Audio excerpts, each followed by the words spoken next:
Good morning, SMITE fans, and welcome back to the SWC Group Stage Qualifiers. I'm J-Mac, got Inbound joining me here on the desk. We get ready to jump into day number 3 of our event. And what is day 3 entitled? Qualification matches. Every single match from here on is going to be a qualifier to the SWC. So if you win today, you go to Worlds. If you lose today, you have a second chance because tomorrow's matches will also be qualifying rounds. If you've missed out on anything else on the event so far, it was best of 3s for day number 1, day number 2. Those decided which teams would be on the upper end of the bracket, and then we also had 2 teams eliminated yesterday. That was the Schwalbestorm and the Eldritch Hounds, now officially out of the running for Worlds, which means that we still have 6 teams left to fill out the final 4 spots for the SWC. And then at the end of the day on Sunday, we'll have our teams that have already made it to the SWC via the playoffs all the way back in November. That'll be the Ferrymen, the Dragons, the Warriors, the Leviathans. They'll get to come through and they get to pick who their opponent is going to be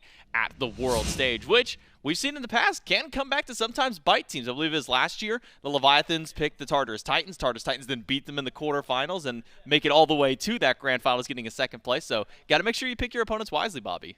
Yeah, and now this is like the start of these best of 5s. So now we get to see how these teams are going to adapt during this P's and B's session.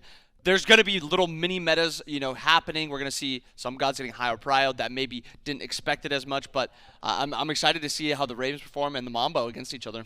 And I think it's important that you mention there and to highlight that these are best of 5s for these matches. We can take a look at the bracket to see what all of our qualifiers are going to entitle. Well, over on the side of Group B, we have the Solar Scarabs and the Cowland Wardens, 2 SCC teams battling out for that first spot in Worlds in that Group B spot. And then the loser of that will go up and face off against the Camelot Kings, who eliminated the Eldritch Hounds just yesterday in our only best of 3 that went the full distance in that one. So Camelot Kings able to scrape by, and now we'll await their opponents in that match. If we look on the opposite bracket, though, over for Group A, we still have 3 teams left to go there. Remember, Schwalbestorm were the first team in Group A that were eliminated. That was by the Gilded Gladiators, who found themselves a 2-0, and now await their opponent, which would be the loser of this match, this first one that we'll be kicking off with, which is the Highland Ravens and Hex Mambo, which means that we could have potential for a rematch. If Hex Mambo lose this match up against the Highland Ravens, it'll be Hex Mambo versus Gilded Gladiators yet again, but this time it'll be to qualify to the SWC. And so far,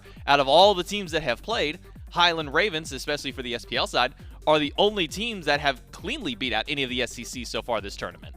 Yeah, and it's a slightly different thing if there is that rematch because, as you said, it is best of 5 now for these qualifying matches. So no longer is 2 wins, the 2-0 going to be enough. You're going to have to get that third game also. And with how the Ravens kind of looked, I think this is not going to be an easy set for the Mambo. This is the best SPL team we have seen. They're the only one that hasn't dropped anything. So I'm interested to see kind of what evolves in this P's and B's and what happens with this little meta. And that's kind of the difference that we've been seeing. The SPL's been playing best of 5s the entire phase long. SCC hasn't really had that time to practice these best of 5s, so we'll have to see how they can kind of square up and match up with these guys. But one person that we can sit down and talk to, it is Hurriwind, the support of the Highland Ravens, standing by for the pregame interview. That's right, I've got Hurry standing by, and first and foremost, we were just talking about it, but you're rocking a Ravens jersey, but not necessarily the Hurry jersey. You got the Neil Ma jersey on. Why'd you opt into that today? Yeah, so for those who don't know, he was our coach earlier this year, and I had less than a year of support SPL experience under my belt, and he just kind of taught me a lot. He was my mentor in a lot of ways. And obviously, for those keeping up, he didn't qualify yesterday, which is very sad. He's a good friend of mine. So I kind of just thought I'd kind of carry on the spirit of him, in kind of like heartfelt way as my friend, and kind of hopefully bring him to Worlds maybe in kind of my own way. And, I just love the guy, and I just saw it as a good opportunity that I had the jersey from when he wasn't here. So. Yeah, keeping the spirit with him everywhere, and having Neil Ma, like he's in spirit still kind of coaching you, right? Every step of the way. I actually am curious though, because as you mentioned it, right, other SPL teams have been kind of struggling up against the SCC squads. You guys were the first ones to actually win that, and the only ones in the quarterfinal to win that. So what are your thoughts on the way the rest of these groups and brackets have been shaken out? Yeah, no, it's been obviously really surprising to see the SPL teams sort of underperforming. I personally didn't play against a lot of those teams in practice before, so I really didn't know what to expect from them. I've definitely been really impressed by the SCC teams so far. I don't necessarily think the SPL teams have been playing too far off their potential. Ultimately, I don't think that they've been playing anywhere near their complete potential, so I'm not surprised the SCC teams got the better of them, but I just expect us to not be on that list of SPL teams that are underperforming. And that's a big one today. Qualify immediately if you're able to win this one. Best of 5. and for you specifically, because last year you were stuck with me on desk. So is it more important to you to qualify to Worlds or to just avoid that fate and having to be stuck with me again? Well, I wouldn't say stuck with you. It was an absolute pleasure, of course, but going as a player is a completely different experience. You know, it's something that takes a big culmination of effort and hard work throughout the year, and it's really sad to miss. So obviously this year I'd like to be there and playing instead. I'm sure everyone's really excited to see how this set's going to go. So good luck in your games, man. Thanks for your time, and we'll go back to the desk. Carrying the spirit of Neilma. I didn't even notice that on the jersey until it got pointed out to me. So we'll have to see maybe if Hurriwind and the guys can bring a victory here for the SPL and maybe be one of the only SPL teams that can kind of just, again, continue on this clean path that they've had so far. Remember, they had 2-0'd the Shibalba Storm earlier on in the week. They're the only SPL team that beat an SCC team, at least in the first round of play. After that, the Gilded Gladiators able to kind of redeem the SPL a little bit, get their win, knock out Shibalba Storm. So we'll have to see if the Highland Ravens can keep that up here against Mambo. And to kind of trail with that Neilma part, I mean, that's not a bad route to take. The Neilma, you know, have to play through the play-ins. You make it through play-ins. I mean, every time Neil makes it through play-ins, he had some really good performances at World. So maybe Hurriwind trying to channel that a little bit too. And this Ravens team, we've not touched on them too much because we've only seen that one set that they've played so far. They had an obvious way that they wanted to play the map. They had these obvious gods that they really want to play. And they looked like the best SPL team that we've seen so far. But on the opposite side, the Mambo, they've personally looked like the best SEC team that we've seen. So now, to watch these two kind of play against each other, it's going to be interesting to see what is going to kind of win out. Because they have two different metas that they're playing. So what's going to be prioed? Where's the Maman going to go? Very interesting things with P's and B's. I think for me, I'm most interested in seeing how the solo lane kind of shakes out the remainder of this week. And we've been seeing it's the return of the Warrior solo. Haddix goes on to the Achilles, looks like an unstoppable monster throughout the entire thing. But then when you kind of look at, you know, who his opponent is going to be in Julio, whenever I think of, like, you know, the Tiers, the King Arthurs, you know, the big hitting, you know, Warrior style of solo lanes. When we had the Mage solos, it kind of felt like everybody was a little out of place there for a bit. So kind of seeing it return to that sense of normalcy and kind of back to what everybody is more used to and more accustomed to should at least shake out for a very interesting matchup there. So interested to see, you know, what else Haddix is going to bring out. Is it still just going to be the Achilles? Do we see other gods like the Hercules? The Wukong has kind of popped out as well more than anything. So I'm excited to really see what pops over in that solo lane. Yeah, and I think the solo lane is a good place to look at for what's going to kind of decide this matchup, I think, because what's going to get prioed? Are they going to early pick it? When we saw the Achilles, we saw it early picked a little bit. Julio kind of looks to default his pick a little bit, look to pick just kind of on the back half of the P's and B's. And he looks exceptionally well when he plays these gods. The Wukong, the Chalk that he played, they both looked really good. So is he going to play those gods? Is he going to try to take away that Achilles and prio it? You know, that's something that's going to be interesting. Yeah, I think that kind of that matchup and that little battle between the solo lane and at least in the picks and the bans, and then the actual on field, because we've been seeing a whole lot of kills happening over in that solo lane just this weekend alone. So it should be a fun battle over in the solo. And speaking of the solo laners and Julio, we've actually got him standing over here for our pregame interview with Gormizer. That's right, I've got Julio here, and I actually want to start with a conversation, I guess kind of close to what the desk was talking about. Warriors being back, and specifically being back in your lane. How are you feeling about having the Warriors back? Well, obviously I wasn't too comfortable with mages. I cannot practice them a lot, but I obviously feel more comfortable with Warriors. I don't know what I'll probably be playing today, maybe Tier. Only thing I can play. I'm kind of washed as well, so I rather feel comfortable in lane.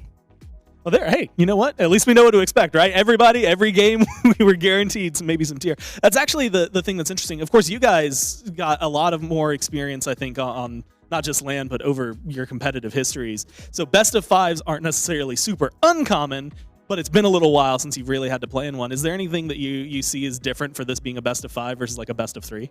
I mean, I'd rather play best of fives. They're obviously more fun. You can like adjust better, and I mean, last time I played a best of five, I think it was like 2 years ago, or maybe 3. So I don't know, it would be kind of fun to play. And then the biggest thing I think right now is you're going up against the Ravens, right? A lot of people have looked at, in this group, it's essentially you guys and the Ravens that have had the talk about. And so the real question is, when you have a team as tough as them as an opponent, how do you prepare for a match like this? You don't. You don't? Yeah. We didn't prepare anything at all. We just go in the booth and what are we picking? What are we manning? Like 5 minutes earlier, and that's it. And you know what? Sometimes when you wing it, it works out really well. We'll have to see. Will it work out for Hex Mambo? That's the question of the day. Thanks for your time, man. Good luck in your games. We'll go back to the desk. Just winging it. We've heard that from a few different players, like, oh, we don't really know what's going on over there. We haven't really been watching their VODs or anything. We're just going to go out and play our game. What do we want to play? What do we not want to play against? Sometimes that's the mentality that some of these players come out here and have. And when you are playing as this SEC team and you're kind of the underdog, I mean, they're the professional players, you are in the more minor league. It takes a little bit of pressure off you when you do just, you know, put a little bit less into it. And when you go into it, it just... nerves can be an issue in these first couple sets, so if you just kind of keep it calm, especially when you have a best of 5, you have multiple different games to decide these P's and B's. I don't hate it, and we saw a little bit of it yesterday. The Glads said they didn't put too much effort into it. They were kind of just chilling, just trying to keep the nerves off, and it worked out really well for them. Can the Mambo kind of do that also? And this first game, what we see from the P's and B's, how we see the gameplay that's going to happen, I think we should expect like a little bit more of a slower paced game and really basic kind of comps, just picking stuff that's expected to be strong.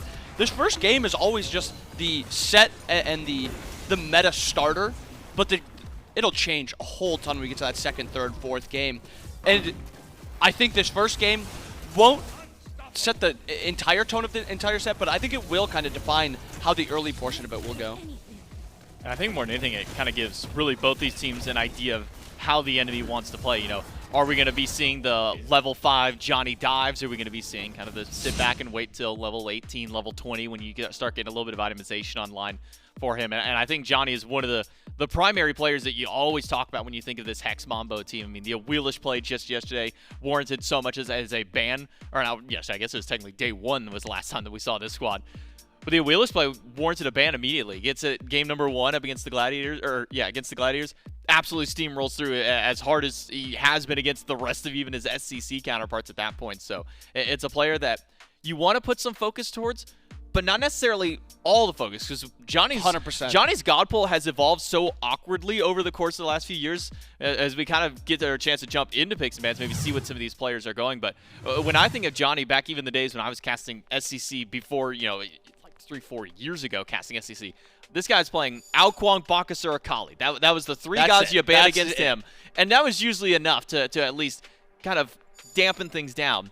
But that has since evolved. He started adding things like the Loki. Now he's added a Awilix to his pocket. The Mercury. This ever-changing and ever-evolving God pool almost gives me reminiscence of players like Paul, who whenever he was playing SCC, it was you ban Hell, Freya, Hebo, and maybe Ullr if you have an opportunity to maybe take it away. And since then, Paul has adapted into his kind of way. So seeing this changing God pool and really this changing player overall for Hex Mambo, it does make it to where you have to be a little bit more careful, but still be cautious more than anything in picks and bans. And to your point on Awilix, it got double banned versus Scream in their sets also, so maybe there's going to be a lot of prio towards this Awilix, maybe even more than that Maman, because that actually made it through in the Scream game, or the Ravens game too, and Scream was able to play that. But Maman gone, along with the Athena on the side of the Mambo, and the Ravens ban away that Ganesh, the Raijin. Rapio looked really comfortable on the Raijin, and I silenced on that Ganesh. I think they're 2 good throwaway bans. Because, you know, when you are on this first side, you basically get a couple target bans. That's how P's and B's work out. You target ban, they have to ban the stronger characters. That's why we see the Athena, the Maman ban for Mambo. And now this one is the kind of last target ban usually. Sometimes you maybe want to ban away a strong character that you just don't want to first pick, something that has a bunch of counters or something like that. And we've seen with the Mambo, they are entirely comfortable just picking their duo outright once it's their side on the second pick. So Ravens don't have to worry about that too much. They can now ban away this Baba. Now Mambo have one last ban before we get that first pick. A little bit of banning towards Rapio, specifically on the side of the Ravens. The Raijin that Rapio was so comfortable on in his couple of games that he got to play up against Yoda Gladiators, and then Baba Yaga, which has just been a staple for the EU mid laners more than anything else. And even at the SPL level, Baba Yaga's been so comfortable. But there's that Awilix pick that you were talking about. Not only has Johnny been playing it a lot, but some bans over towards Scream. And I think in general, it really feels like at the SPL level, adapting kind of brought this god back to the forefront. Yep. And when you look at the SCC, I mean, Johnny's already kind of been doing it, but maybe been watching, adapting, fellow European counterpart in that one, have now kind of shown the world just how powerful this god is. And it really feels like maybe it's a product of kind of the build path that we've been seeing of this god too. Yeah, I think your build path is phenomenal right now. And the flexibility of how you can play Awilix with how many buffs she's also had through the past year, 2 years. She's in an incredible spot. Mambo picking that Hachiman Sobek. They got their duo lane very safe. And they take away the Sobek almost.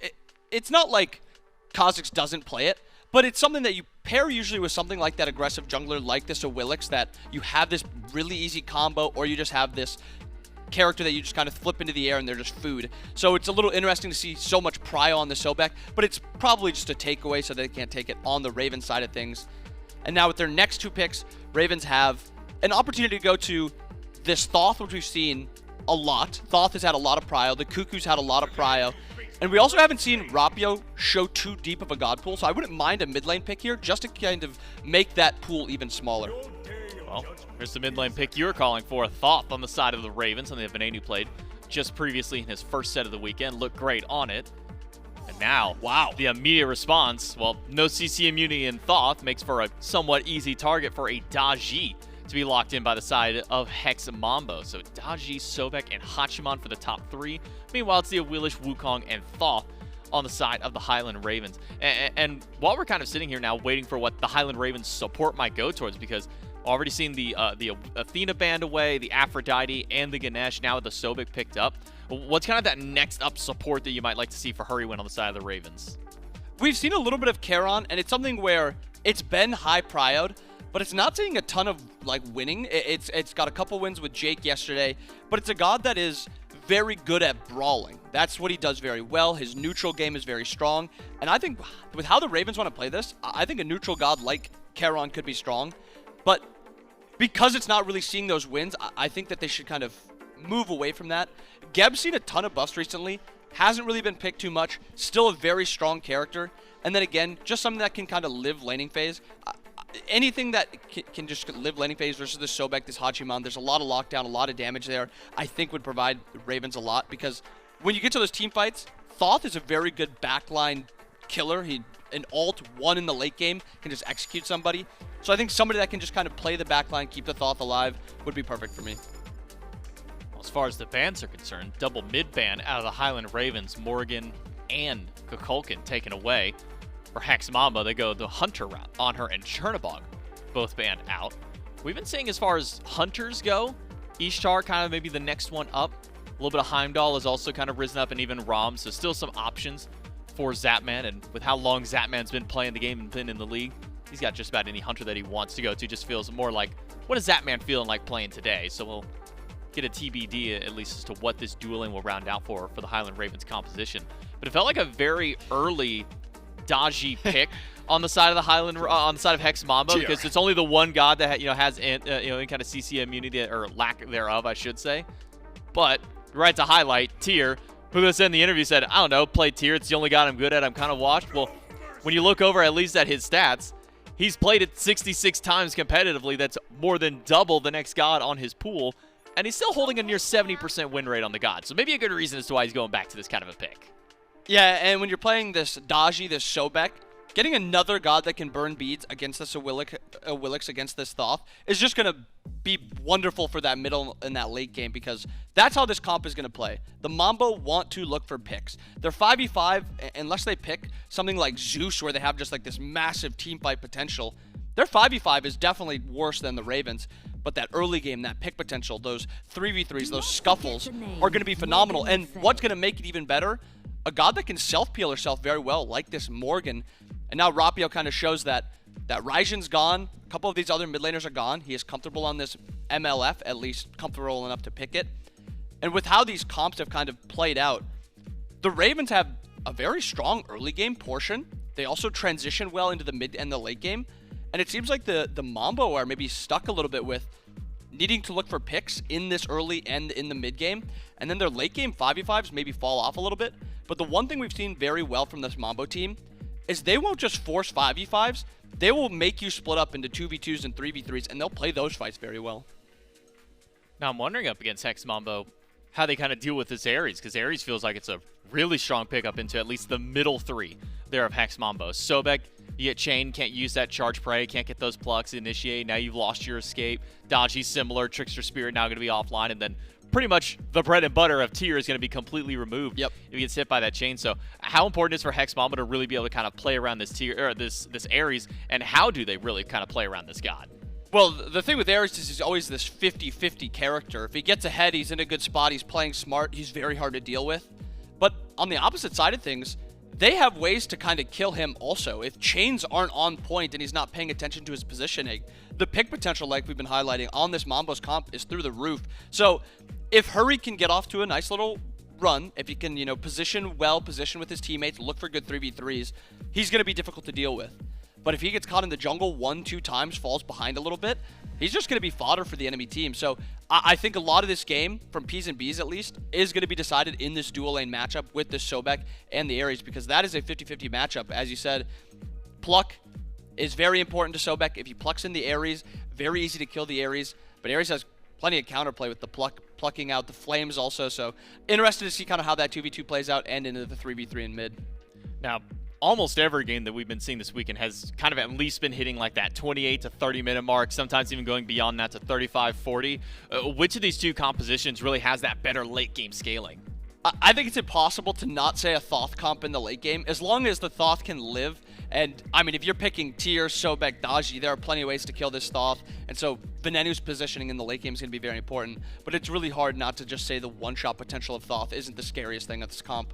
Well, Highland Ravens, the only SPL team that have yet to drop a game to an SCC. Now here in a best of 5, it's qualifications to the SWC on the line in this set. And it's going to be starting out here in game number 1 with the Highland Ravens and Hex Mambo. Hex Mambo have had clean performance throughout their regular phase, clean play through their qualifiers to get here, and now are also one set away. Who's going to be the team to punch at least the first game of this best of 5? Will it be the Ravens? Will it be the Mambo? Let's jump over to our casters. Thanks so much, J-Mac and Inbound. It's gonna be a fun one. It's Gore, it's Trelly, and it's Doug.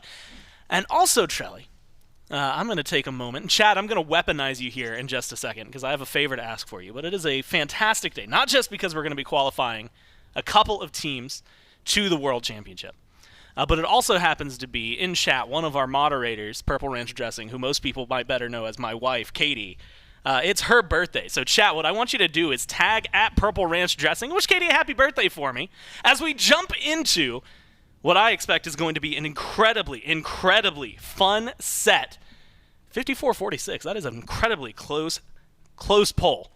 And Trelly, the drafts for this one, I even saw someone mention it, feeling a little different than what we've been seeing. But at the same time, that feels distinctly Ravens, and that feels distinctly Hex Mambo. They feel like the teams are playing their comfort. Well, first of all, happy birthday, Katie. Second of all, I think the polls being so close just is a testament to how well the SEC has been playing, through the entirety of this tournament. Makes a lot of sense. As far as I'm concerned, the Ravens, I do want to echo a bit of what Bobby was saying on the desk. The Ravens have been the cleanest SPL team that we've seen so far. But you gotta put some respect on the Mambo, man. Johnny on the Daji, it's a scary thought. Seems like it's gonna have a pretty good matchup here. Something that we didn't talk about is, not only does Thoth not really appreciate it, of course, and Scream's gonna have to watch his positioning in a 1v1, but Hurriwind as well. If you use no escape to get aggressive, you can get pulled back in by the Powwow very easily. So already could be a problem. Johnny's actually taking a lot more damage than he's able to dish out here, even with the wave fully cleared. But we've been seeing sparks fly early, Gore. There's been a lot of first bloods happening, pre 4 minutes. So I'm keeping my eyes on both Scream and Johnny because they both have Blink ready and available.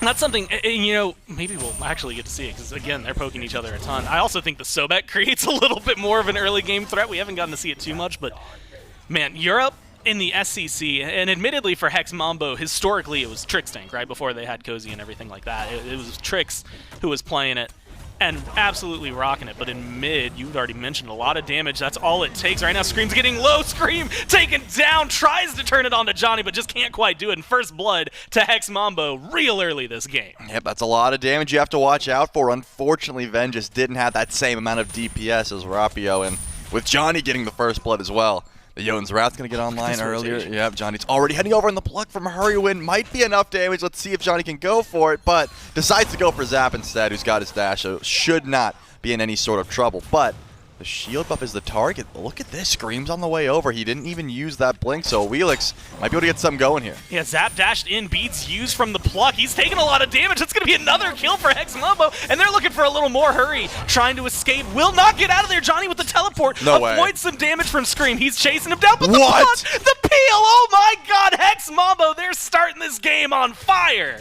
This is ridiculous. I mean, Scream, did you see it? He took the old scenic route. He went the whole way around Gold Fury. His team was fighting a tower line, and because of that, he got there a little bit late. Zap ends up using beads and his dash. You counter Sobek, man. You just wait for the pluck and dash away, but unfortunately, Dzoni can find the kill no matter what. Now, 1-0-2. You give a kill to Spudio, you give a kill to Cozyx. The whole map essentially is ahead at the moment for Hex Mambo. That is a detrimental start for the Highland Ravens. I'm floored. In fact, I don't think it's going to slow down. It feels like you've got just enough time to mention how bad it can be. Luckily for the Ravens, they're able to pull that blue buff away from Dzoni and Julio. They were looking for an invade and were more than willing to get aggressive for it. But this really does showcase, and I think speak to what you were saying earlier, but the Dodgy is driving things. Not even level 5 yet, right? We haven't even had to talk about the Powwow because it's not available. But the Sobek blocks as well, I mean, you've got to talk about how clean those have been. And Trelly, it's been 3 minutes. It's rare that we're at this point, but Hex Mambo have pulled themselves about 1,000 gold ahead. Some of the neutral camps might help the Ravens stabilize a little bit.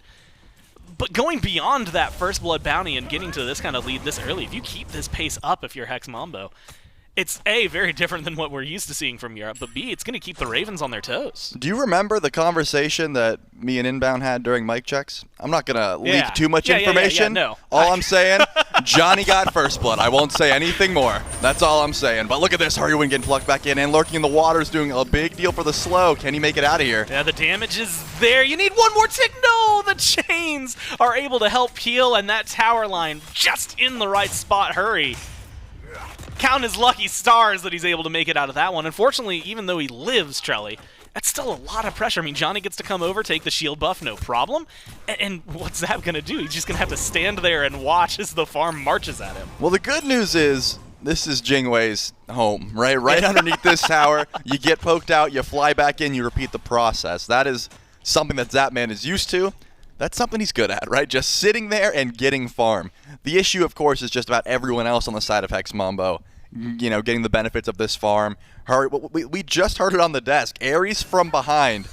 That's not his bread and butter, right? He does not like to get down early. He wants to be able to, you know, cast no escape and live to tell the tale. Not looking too solid at the moment, but it's still early days. There is time for Hurriwind to get a little bit more tanky. There's time for him to get online. But that blink is going to be used defensively, I imagine, the first couple of times, because I would say, like, what, between 1 and 40 HP there, that he survived that lurking in the waters combo. If Spudio had, like, one more auto attack, almost certainly falls down. All it takes is a little bit more, which is what they might be saying about Screammmmm in just a second. Rapio's here, too. You got Julio. Yeah, you've got everybody, a whole crew to come up. Blue buff is going to be coming in.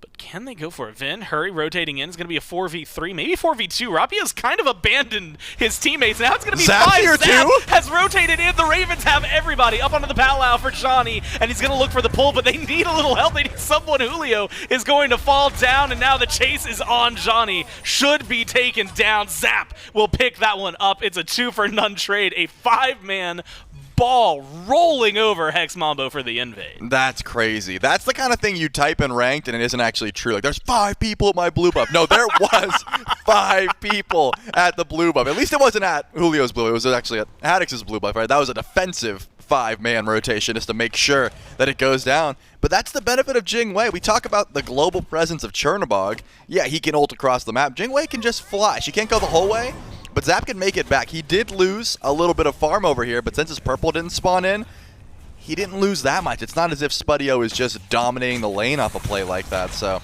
not a bad rotation at all. The Highland Ravens desperately needed a play like that. And if anything, getting the kill might have made up for the wave that's gone. I mean, that is massive in terms of a rotation.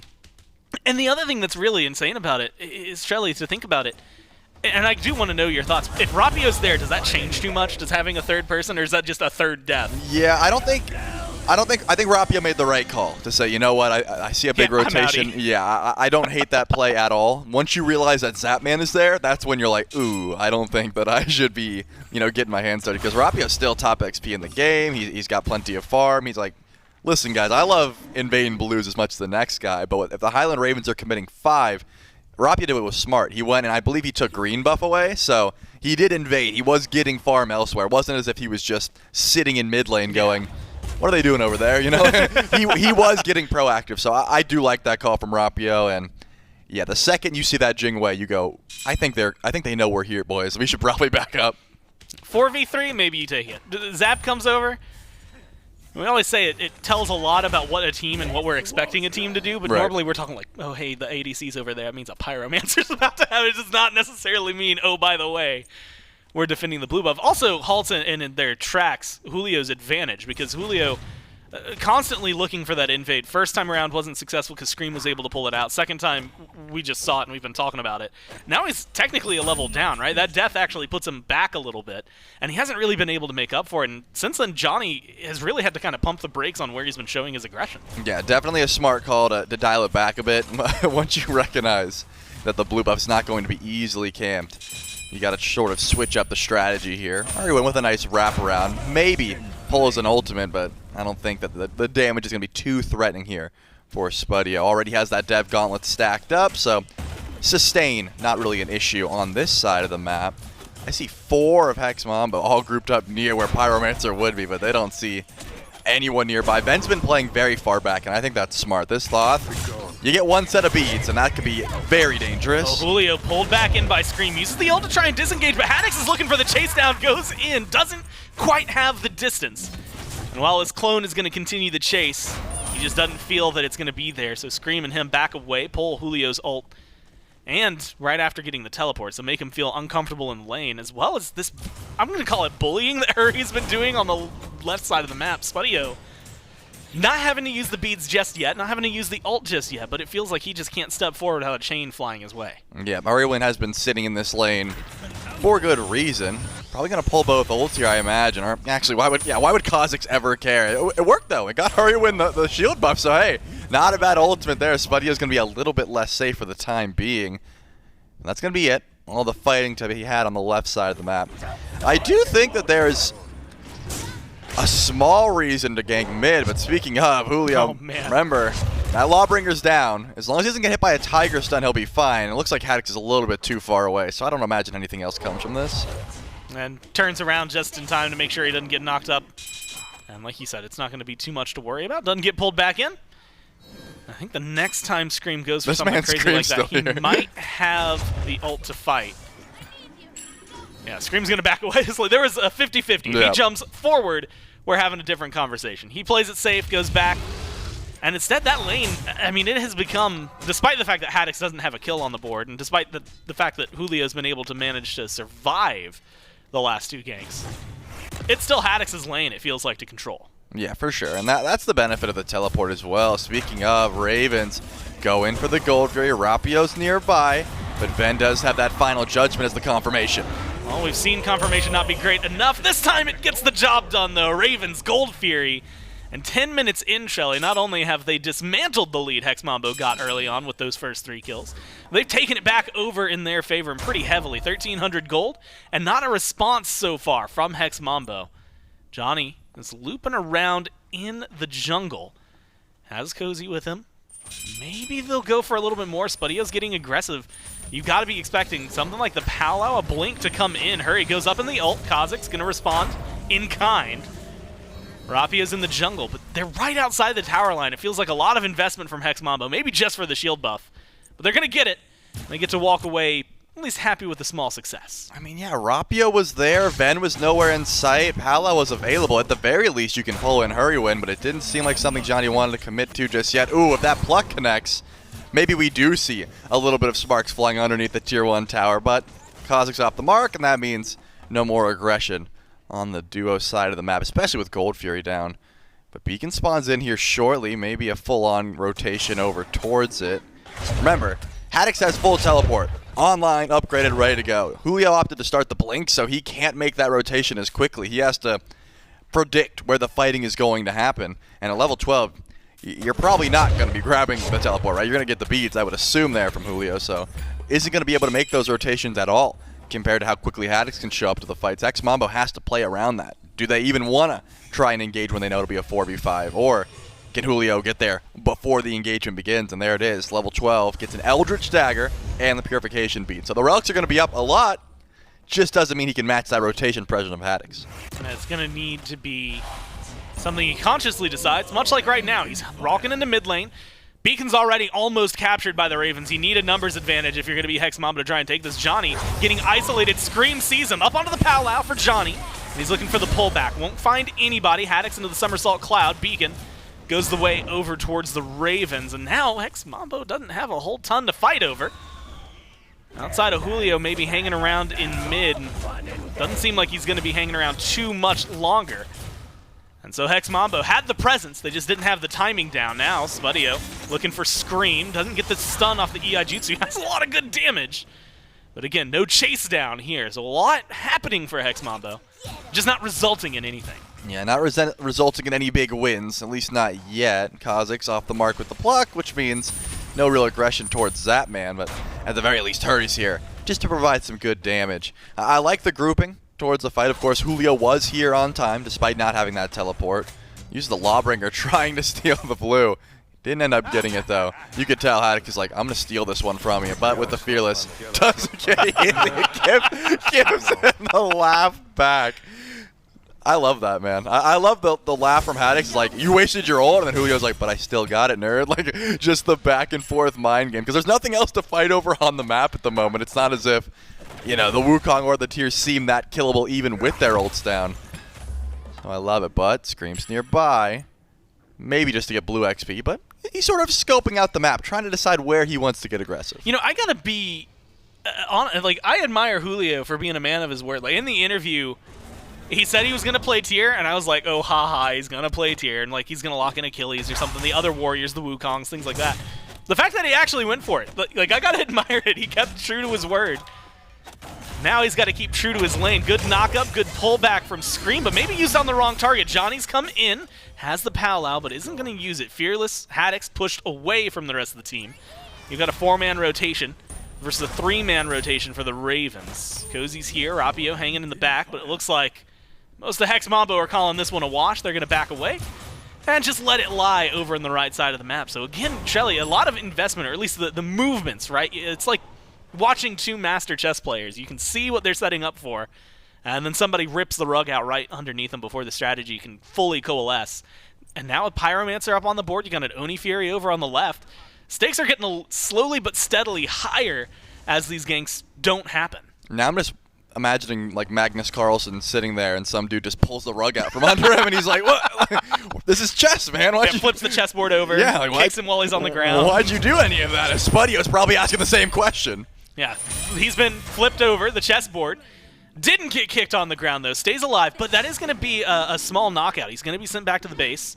And maybe in a body bag if they can find it. No, a good ult from Spudio gets him out of there. Scream overcommits to it, and the damage is there. But Johnny, low, up onto the powwow, needs a safe avenue to get out of here, but just does not seem to have one. Uses the blink to create some distance, but Finn specializes in distance. Gets the kill on the fadeaway, jungle for jungle, and the Ravens have the advantage in the Fury Pit. Julio's got the big flank, though, as the Fury gets low. Doesn't look like he's going to make it here in time, so Oni Fury should go the way of the Ravens, as it does. Cozyx gets smacked in the face with Final Judgment as Julio blinks in. Now you got to be careful. Spudio, he's come back. Ravens are timid about trying to fight this. You've used a lot. Hurry's low, and ults are going to be down. So they play it smart. They get the Fury. They go ahead and get on out of there, make sure that they're going to be safe. The good zone, the clean play, gets them up to a 2,000 gold lead, and that's an Oni Fury as well. So we're talking tier 1s for every single one of them, still up. Finally, maybe some push pressure in some of these lanes to get something done. Could be. But given the pace of this game, I would assume grouping a Pyromancer is the call here for the Highland Ravens. Zapman tells the tale, flies all the way over. He's got his Demon Blade going into it, I can assume. This is a standard blue buff defense for the Ravens. Oh, yeah. Zap's on the way over. Pyro getting started up with Spudio on the other side of the map. It's going to be a 4v5 at best, and Julio's nowhere to be seen either. Pyro already 1/3 HP. Yeah, it's going to be smooth, easy, finished overall for the Ravens. It's just a conversation of who gets the Runic Bomb. It's going to go to Scream. Spudio split pushes, should get the first tier 1 tower of the game. But his team has lost a majority, and by a majority I mean every single of the major jungle objectives. And they've actually been suffering in the Totem of Coup difference as well. So a small thing overall, but we've seen it hovering around the 1,500 to 2,000 gold mark. And Trelly, it feels like right now, as you had said, with the pace of the game, we're 17 minutes in. We're either waiting for the next Fury, or we're going to see a very interesting, like 20-21 minute fire giant between these teams. That, even with the small advantage the Ravens have, it doesn't feel like we've gotten to see the 5-on-5 yet, and that's going to be the big difference maker. Yeah, I agree. When the mages start to get real involved in the fights, that's when I'm interested. Ven has been largely uncontested so far this game. The Thoth can dish out a ton of DPS, as you know, but hasn't really got the opportunity to show it, whereas Rapio has showed up to these fights as well, but just a poke damage. Both of them sitting at about 4,000, which hasn't been much, considering it's been a lot of the duo lane getting active in these fights. Hurriwind gets plugged in, but Haddix making the rotation in first. Julio not far behind, though. Well, this is the second beacon of the game. Like you said, with the full rotations, we might see a little bit more loop around from Dzoni. Might get caught out. Zap spots him, screams over on that side of the map, and you're going to need to be responsive if you're Hex Mambo. Your jungler's going to take half of his health already. Turns around onto Zap, tries to get it done, but can't quite find the final blow. Instead, it's the Powwow. Not going to have the massive pull that you're looking for. Only Hurriwind brought back in, but he's low, and he's gone. But it's a delete button from Vin. Oh my god, straight down the middle. And exactly what he needs. Keeps it 1-for-1. In fact, finds a higher priority target, loses the support, but you kill off Spudio. A huge opening for the Ravens and a great way to pull it back. I mean, man, Johnny's so patient with that Powwow, gets to pull Hurriwind at the last second. But Spudio at Aegis, I didn't see how low his health bar was. I saw 1,300 damage smack him in the face from Final Judgment. If he gets an Aegis off, that's a huge win for Hex Mambo, but in this case, ends up working out better. Hurriwind, sure, level 12, falling behind, unfortunate. But killing Spudio there's a big deal. Hachiman has had a pretty big lead over in duo lane pretty consistently, as you would expect up against the Jing Wei. But Zap's getting online. I mean, the Demon Blade, the Deathbringer, just all of these crits flying through from the Jing Wei. This is exactly the point of the game you're trying to get to when you lock in this character. And we got to see, I mean, the start of that fight, it almost feels like Zapman's going to find exactly what he was looking for, right? Takes Dzoni down to half health by himself, has Scream, slowly but surely coming up behind him. So if you let Zap free fire for a little bit, he'll take down your squishies. And that was before, as you had mentioned, some of these items were online. So it's going to become a different conversation. Spectral Armor picked up for Cozy. This has actually been an interesting conversation. I feel like we've seen a lot of crit for a majority of the Hunters, at least on the winning teams this event.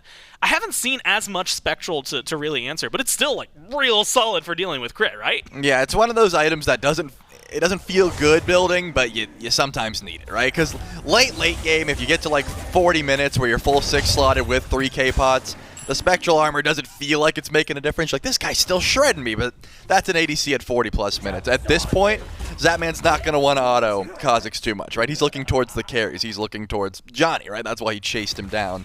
It's just all about playing to your power spikes. Now that Deathbringer's online, we're going to see a little bit more damage coming from this Jing Wei. But I like the point you brought up. The teams that are able to do Fire Giant quickly are usually the ones that slot in at least one crit item into these ADC builds. And Spudio at least is going to match it a little bit later in the build, but has the Demon Blade now. So in theory, we've got two teams that could burst maybe a little stronger for the Ravens and burn down an objective pretty quickly, and all of them are back on the board. So we're approaching 21 minutes into the game. 4-5. Hex Mambo have the kill lead, but the Ravens have the gold lead. Just a little over 2,000. They're going to try to push it even further. They're on the Gold Fury. It's going to be a simple pickup for them. The Pyromancer goes the other direction. So objective for objective, the small neutrals off the board, and just Fire Giant left standing. But now they want a little more. Beads forced in mid as Julio goes for the Fuse. What a great shot from Vin. It's not going to get the kill. Rapio is going to get to walk away, keeps both his relics as well. But a good shot from Vin. And the danger, I think, showcased. All it takes is a little bit of damage from somebody else. One crit maybe, even from Zap. And that's a one-tap kill from Venenu. Yeah, exactly. It was just a bit of a damage check. Ven's got an upgraded starter, and, he's sitting on Hurriwind's Bracer. Maybe that ult does one-shot. So now Spudio's like, okay, I've been one-shot by the ult. Now I've been 80%ed. Next time I'm going to pop the Aegis. Like, he will be stronger next time that Final Judgment comes my way. But Ven's beads are down. That's the bigger hit as far as I'm concerned. Picks up the alternate timeline off that back. That's a big deal because Dzoni, he's going to be hunting, right? The Thoth with no bead, it's not as if Magi's Blessing or the Magi's Shelter rather, is available here for Hurriwind, there is no way that Ven doesn't get pulled if that Bees does, or if that Palo doesn't come through. But the Ravens, they want to go in for this Fire Giant. They group towards it, and they're best secure currently in base, just about. Yeah, Johnny's on the way. So that's the best time to try and stop the secure, right? If you want the final judgment not to get off, you got to CC him. And Julio and Johnny have plenty of it. They're going to have to find their way back there. Vin as well, first one to 20. And as of right now, still the first one at 20, and only at 20. And so that could make the, as you mentioned, not just the difference because he has the alternate timeline, but really nobody else has hit that, tertiary power spike when you get your upgraded starter towards the end that really kicks off what I would call the late game. You see Scream's item? My man picked up Kins. Oh, wow. I wonder who he thinks he's going to be, like, autoing that much. I mean, it's got to be Julio, right? Like, he's got to be thinking, because I can't imagine he's going for the Sobek. Both of them are in your face. Is it going to be helpful, or do you think that it's just maybe a little flavor to try and get through the tanks? Right, because usually, as an Awilix, you're going for the quick one-shot, right? You want to blink in, 2-3 auto, hopefully you get the Hydra's procs and kill. If you don't, you're hopping on Suku and bailing. But Kins is like, I want to continuously chip you down if you're a tankier target. I do see some tanky targets on the side of Hex Mambo, but I'm curious how many auto attack Scream actually gets off. I'm gonna pay attention. I'm gonna see how much value this Kins actually gets. Well, so far 0. Yep. So that one's real easy to count, and that engagement real easy to keep up with, and might actually end up having a trade around. Damage is good for Johnny. You don't want to 1v1 the dodgy late game, and Johnny gets it done. That's a huge opening for Hex Mambo. It was 1. I saw 1 auto there. I think it procced for 40, so that was the Kins proc in this case. But he was trying to leave. That was not Scream using the Kins to it. That is him trying to get out, and Johnny catches the lazy back. Hex Mambo have an opening. Ven's beads just got off cooldown 1 second ago. He is ready to step forward. But will Mambo even go in for a Fire Giant pull here? Scream's back in 20, and remember, he's got Suku. He can show up quickly if he needs to. There it is. The pull has begun. You got to be worried. Vin still has the ultimate, but look at Julio. Julio immediately going for him. Beats used again, and that's going to be a massive opening. Watch Johnny blink forward, trying to close the gap. Gets in there. You need a little bit more damage, but you're going to have an alternate timeline. Gets procced, and now you're looking for the pull-in with the pal out. The carries are all gone. The Ravens taken down systematically, and now the chase from Hex Mambo. It's not even necessary. They get Haddix into the sky. They pull his ult, and they fall back. Fire Giant should be a wide-open pit for him. Zap had the airstrike. He just wasn't able to get up into the ultimate. Scream is back. He's going to try and deal with Titans in mid, but Fire Giant, that's the target here for Mambo. It doesn't seem like Hurriwind. It doesn't seem like Haddix can step up, but they are here. They're going to go in for a low-stakes steal, I guess. Not much burst from Hurry. It's all on to Haddix, but he goes back. They're not going to go for it, Gore. The Fire Giant is done, and Hex Mambo pick it up on 5. Not enhanced, not something you need to worry as much about. But it's 5 strong for Hex Mambo. It was a 2,000 gold lead for the Ravens just a little bit ago. Brought back right to 0 with the Fire Giant, and you presume what they're going to do with it. Should hit heavily in favor of Hex Mambo. And Charlie, that fight, I mean, just beautifully executed. And specifically, before Scream gets back, and doubly so, you get relics off the carries, off mid. I mean, Julio starting that fight, pulling beads from Vin, is the main reason that gets to keep going. And now you've got the world to work with.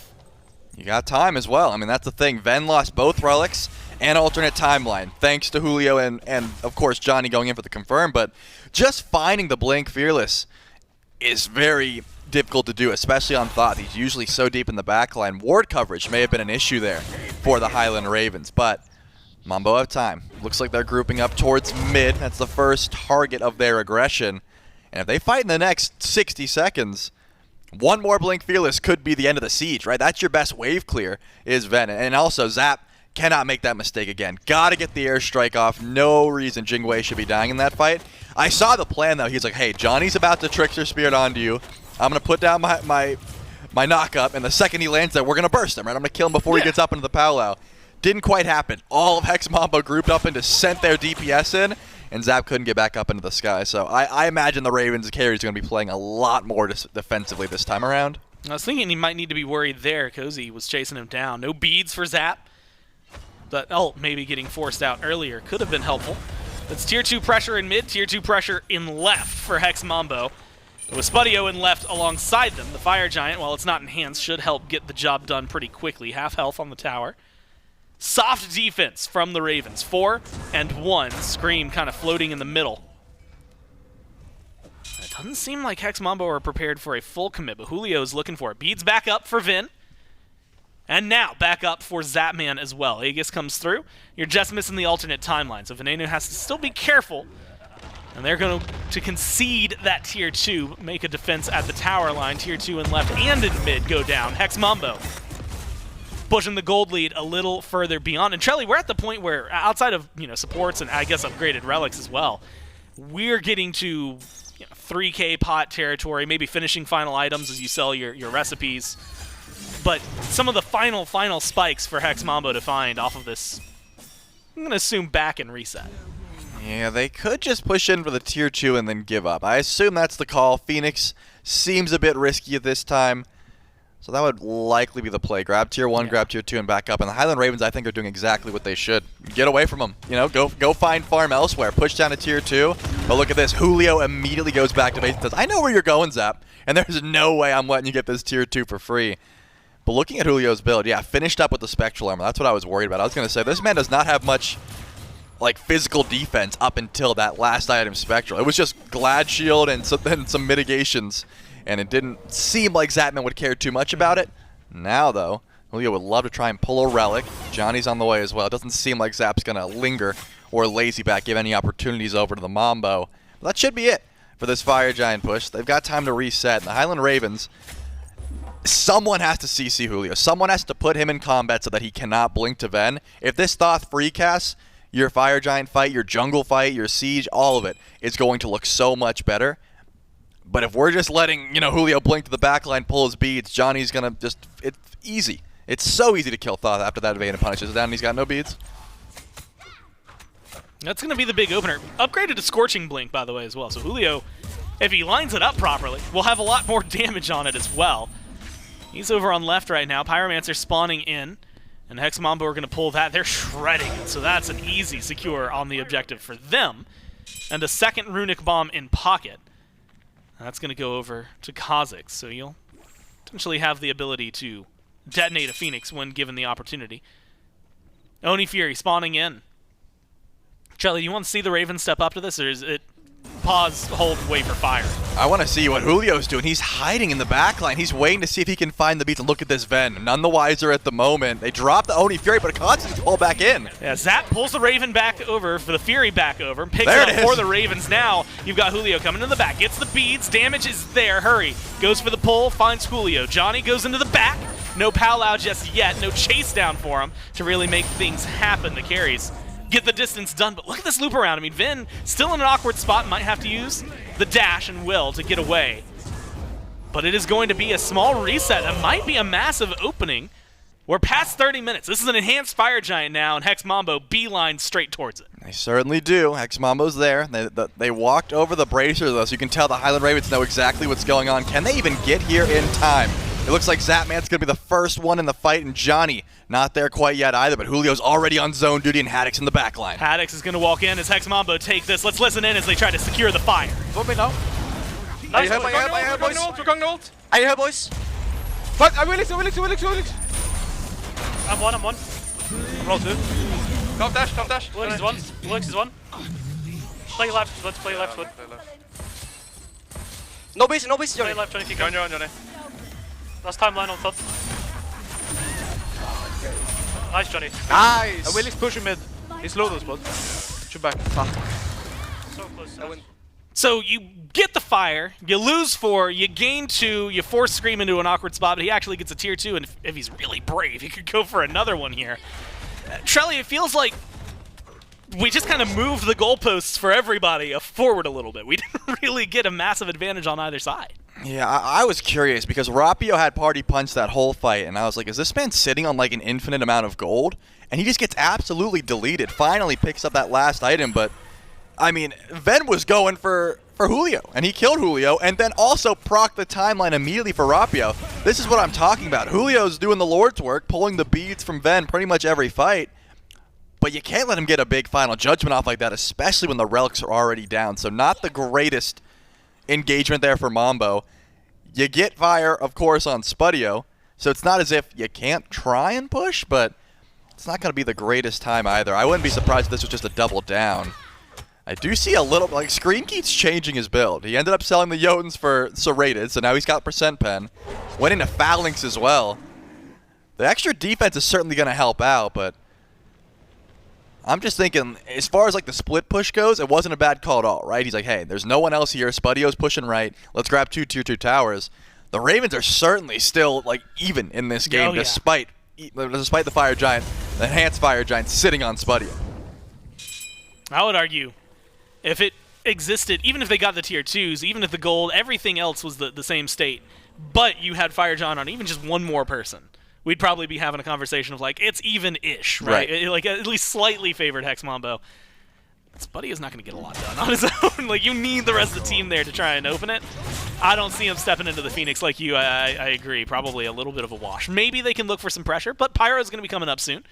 And then a little under a minute until we have a Primal Fury on the other side of the map. And so there's definitely objectives, and it seems like the Ravens want to be available for some of them. Both the Runix bombs that Hex Mambo had are gone.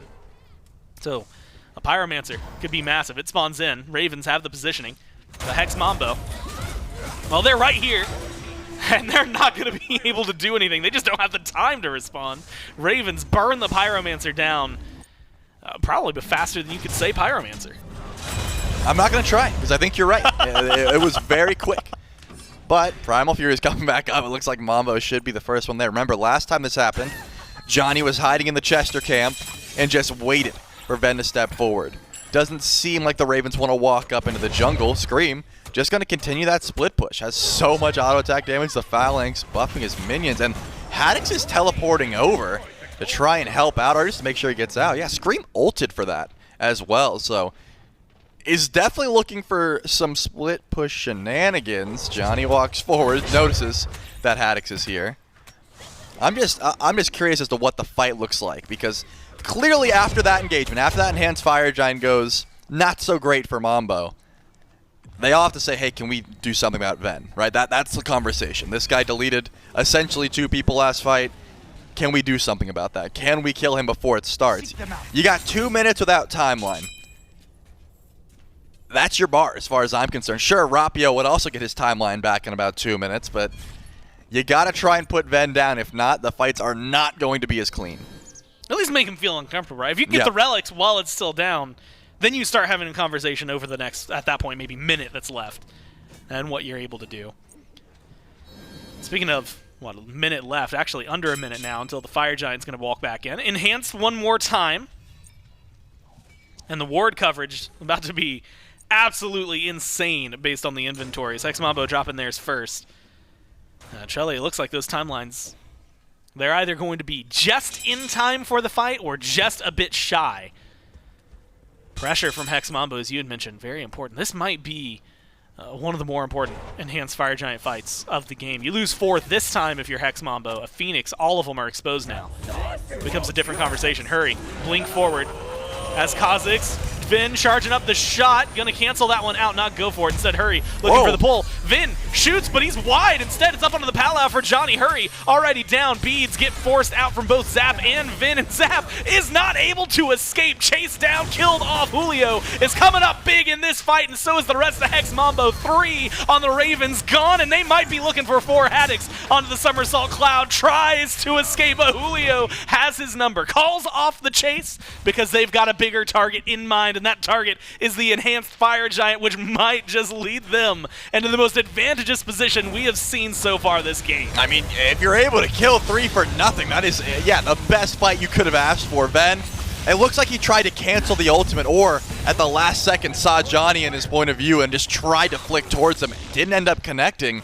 And then it was just curtains for the rest of the team fight. This is what I was talking about. Final judgment, so important. Hurry up in 15, Zap in 20. They're at least going to break the base, but Ven's going to have to put on a show here to try to keep everyone back. This is going to be the question. How aggressive do they play? Do they break all 3 Phoenixes, or do they go for the Titan? 4 seconds for Hurry, 9 for Zap. Damage is going to be here, but Vin is there. Doesn't hit anybody now. The DPS on the Titan, it just seems to be a little too much. Vin trying to do what he can, and they're finding the kills one step at a time, but it's not enough to save this game. Hex Mambo, strike first. And that was a great early play from Hex Mambo as well. It was a little bit dropped, though. Remember, they were able to get first blood. Dzoni was influencing the map. I think it was 3-0 immediately, but then the Ravens found their footing. They were able to put a little bit of stall. It was just that late game engagement. And I think the thin margins of, hey, does Ven just delete a carry off the map? If so, our fight looks clean.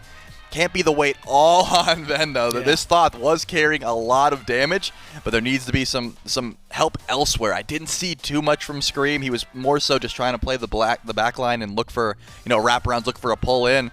And also, this Ares pick. I mean, it was great early on, sure, but Hurriwind wasn't getting any sort of impactful ultimates, and that's sort of the issue with Ares. He falls off pretty hard late game. And there was, exactly what you just said, right? A lot of moments where, if you're comparing the two, right? Yep. Pal Ares, in essence, the ults do very similar things. Yeah. Dzoni was getting a lot more done with every Pal than what we got to see out of a majority of those Ares ults. So Dzoni, loop arounds, the way they played it. That last fight, considering how cataclysmic the EFG prior to it, losing 4 for Hex Mambo, being able to find 3 for nothing, you probably couldn't have asked for more if you're Hex Mambo. That's what I'm saying. That you get a 3 for 0, you just have to defend. You're like, okay, Haddix and Ven are the only ones here. Of course we're going to get EFG. Of course we're going to walk in and end. So clean play there. And striking first is a big deal. Now momentum on Mambo's side. They're up 1-0, but the Ravens aren't done, and it's going to be, I think, a lengthy best of 5 if we're set for something like that. It was a great game 1. We'll have to see what happens in game 2 right after this.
think about it.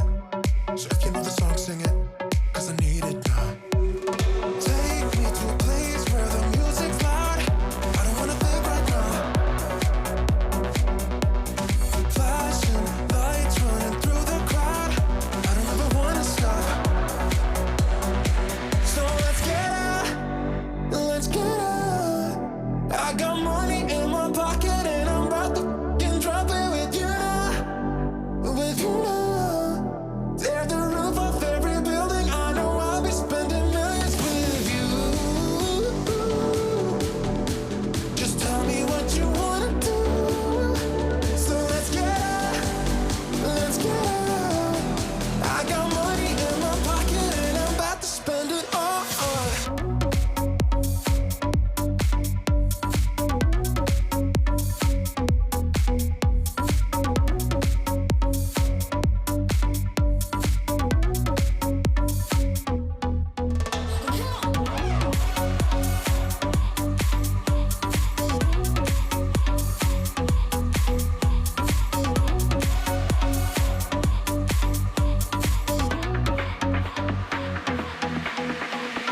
I don't wanna waste a minute.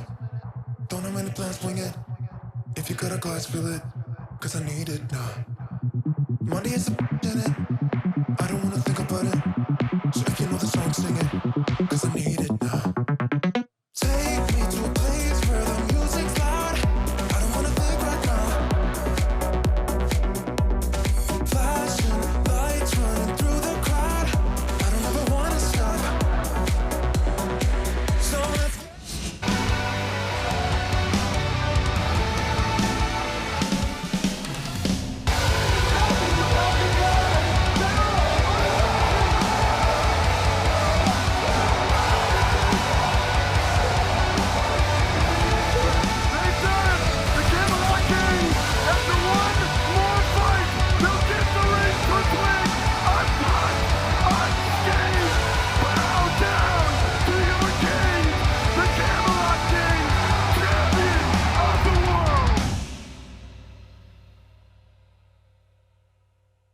SWC now only 6 days away before we kick things off over in Arlington, Texas on January 12th through the 14th for our SMITE World Championships. And after this set, we'll know one of the remaining 4 teams that's going to be there at the SWC, Bobby, because Hex Mambo able to get themselves a Game 1 win for themselves.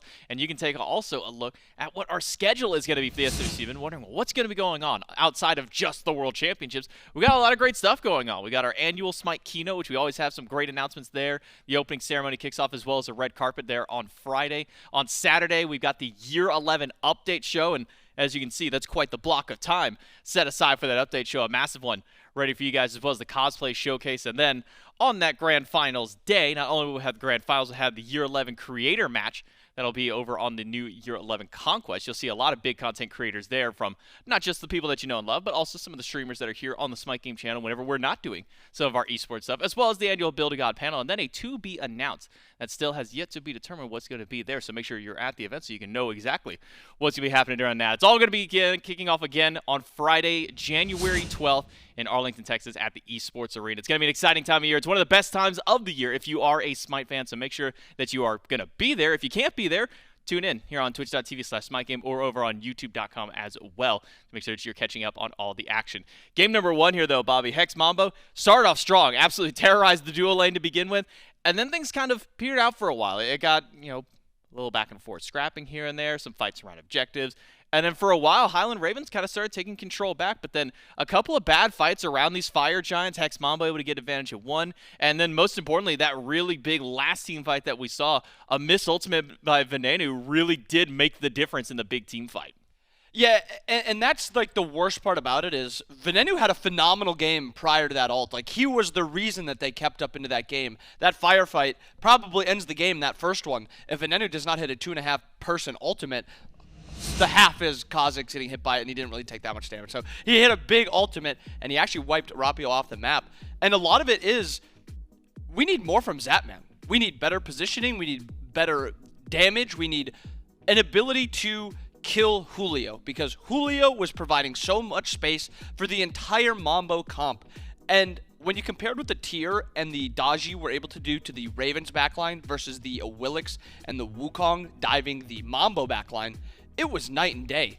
Julio and Dzoni were able to get so much done. Relics pulled. They were looking for engages. And you looked on the opposite side, really not that same amount. Yes, Haddix was doing damage, but was it really resulting in that many kills? Not really, unless Venenu is hitting these big ultimates.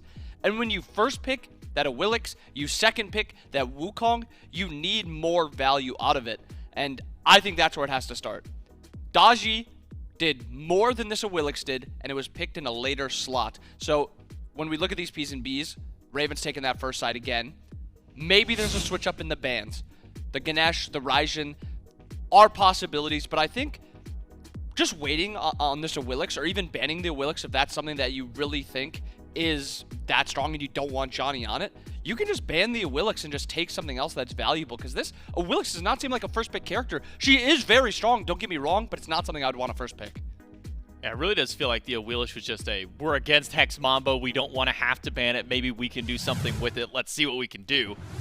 But you're right to say, if we're going to have similar level of performance on it for game number 2, it might just be best to ban that one away if you are on the side of the Ravens. So we jump into the picks and bans for game number 2 here. Again, best of 5, so this one not a qualifying game just yet. It's Hex Mambo up 1-0 in this best of 5. And as a lot of players and a lot of teams kind of speculated is that, SPL teams, they're used to the best of 5s. They've been playing it all phase long. Every single match they've had has been kind of best of 5. SCC really have only been playing best of 3s. I can't even recall the last time we had a best of 5 with an SCC team in, unless it was something around Masters or even year before that. Qualifiers for SPL, probably the last time some of these teams and players have seen that best of 5 scenario. So once you kind of get to that second, maybe that third game, we start pushing into game 4, potentially game 5. Got a little bit more gas in the tank for some of these SPL teams. Do you see the second bans coming out as well? So the Ganesh and the Awilix banned away by the Ravens. So they say, okay, maybe we don't really want to play this one, but we definitely don't want to give it to Dzoni. So they take that one away. And maybe Wise on the opposite side here for Mambo as well, keeping that Maman out of Scream's hand. Yeah, the Ravens kind of switching up their first pick side a lot. They went for the Rapio bans last time. Maybe they saw Rapio play this MLF with a bunch of other gods banned. The side they don't want to go for that anymore. They banned this Kama with it, taking a shot at, I guess, Dzoni, which is something that he didn't even want to pick last, but it's also a dodgy counter pick a little bit. Mambo sticking with the exact same bans, and it leaves open the Baba first pick for the Ravens, and I would fully expect a Raijin pick here for Mambo. Maybe they opt to delay it to the third just because they can kind of guarantee it, because they really do like picking their dual lane early. And the value they also got out of this Hachiman was way more than the Jing Wei from Zapman, and that's like kind of the difference in why Hachiman gets picked so early. Jing Wei really doesn't get picked at all. I think this character is just so phenomenal what Hachiman can bring. Stagnates lanes and still brings kill potential, and that's why you see like so much strength with him. Rat paired with it. We've seen a solid amount of Rat, but it's not been kind of that go-to character it was before the nerf to it. The nerf to his 3 with that Acorn Blast, the stun one. It's not as powerful as it used to be, but it's still a very strong character in global, very strong early game, and it scales into this late game engage character. Now, if I'm reading that correctly that I saw in the graphic, that is 0 wins on Ratatoskr so far this weekend. Not had a great showing here at the SWC group stage. He's getting picked. He's getting a lot of picks. Winning. He's just not getting a lot of W's in the column. It's mostly just been L's. Well, let's see if Hex Mambo can maybe change that one up and get a win in the column for the Ratatoskr. But in response, Scream goes to a pick that he absolutely dominated on in the very first game of these group stages, picking up Thor for himself and then grabbing something a little bit earlier in the draft now for Zapman. Doesn't have to dig quite as deep in the pocket as he goes for the Heimdallr selection. My slight problem with the Ravens comp so far is that they have 2 super safe backliners, and neither of them can really get that much involved. When you pick like double defensive backliners, you kind of need somebody else that can kind of step up and make plays. So it's going to put a lot of pressure onto Scream. But we know what Scream does with pressure. He does handle it really well. He played a phenomenal Thor game, as you said, last time. So I'm not worried about Scream. It's just that's your kind of one option. And then going to the bans, Daji banned away by the Mambo, Odin, Sobek, and Ymir for the Raven side of things. Maybe some potential for, I guess, Thor solo with this Daji ban on the Mambo side. We saw it with Ducky yesterday. Phenomenal game on it. Maybe there is flex potential with that Thor that we don't really expect too much. As far as bans, Daji, Odin on the side of Hex Mambo, Sobek and Ymir from Highland Ravens. Neither team with a support just yet, and now seeing 1, 2, 3, 4, 5, if my math serves me correct and I know how to count. Hopefully I do. So now where do Hex Mambo and Ravens both go in terms of support? One god that had such high priority before this event and has seen essentially no priority now, Yamoja, still open. With the Awilix band away, it means you don't have to worry about accidentally walking through the wrong Riptide and being pulled back, so maybe an option there. But Charon as well, a god that, as you mentioned, seen a lot of play, but only seen success from Jake so far on that pick. So where do Hex Mambo, where do Highland Ravens go with this?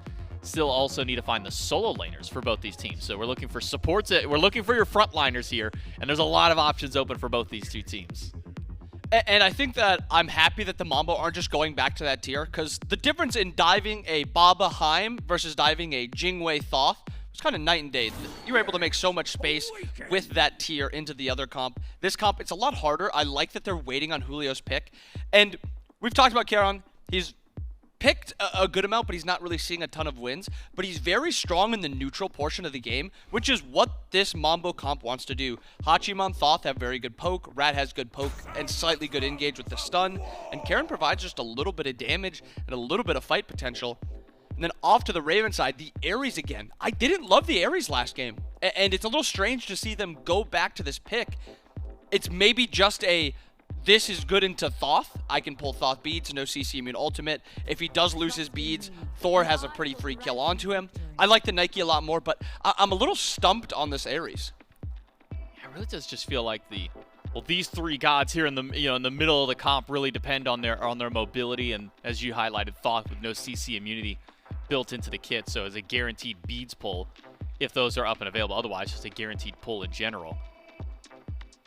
Pairing that one now with the Nike gives you that extra bit of frontline dive. So you have a lot of get to that back line on the side of the Highland Ravens. I wonder, though, we haven't really seen it in a long time, and maybe this is just my old head of Smite, but haven't really seen a Blink Ares in such a long time. It's been a while. Really feels like he's kind of almost relegated to sitting in the back line waiting for the enemy team to come at you and then dropping that big ultimate, as opposed to, I'm going to start this fight, here's my Blink, here's my ultimate, what all am I going to pull?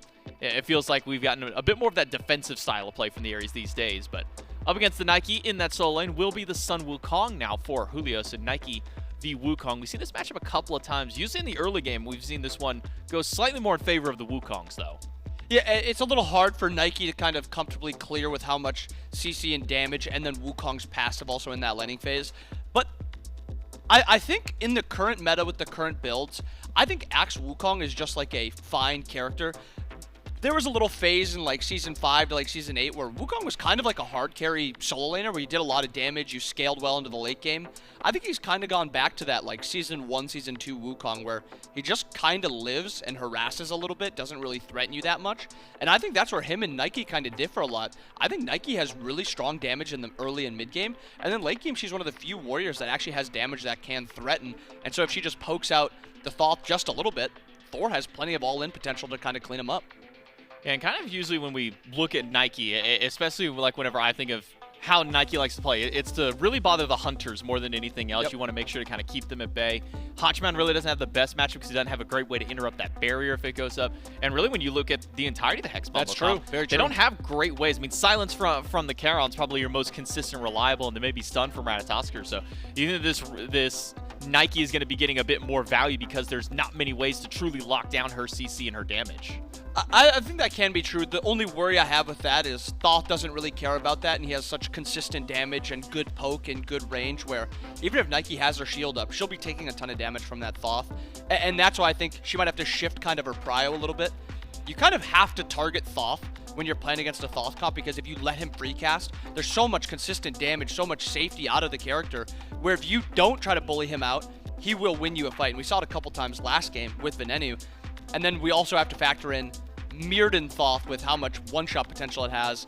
So I want to see Haddix more bully out the Thoth. I want to see Scream bully out the Thoth. Hachi's going to do his things. He's safe. It's going to be hard to kill him, yes. But Thoth is your primary target and the primary... He's like the primary enemy that I think the Ravens need to focus on.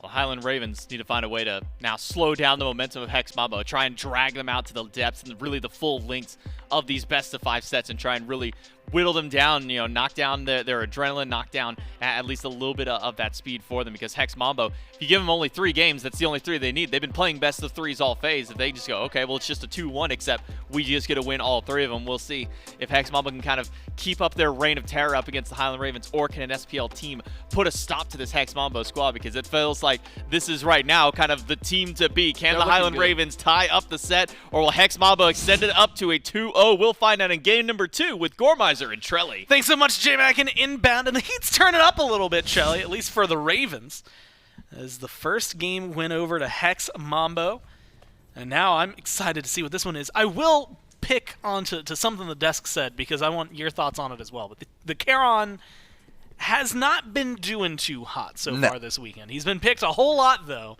How do you feel that that's going to change a whole ton for Hex Mambo here? Well, I'm a Charon believer when you have easy CC elsewhere, but looking at Mambo's composition, it's pretty much just Dzoni, right? I mean, Charon does not have good engage. The wave is not it. Like it's great when you send out the River of Styx with something else.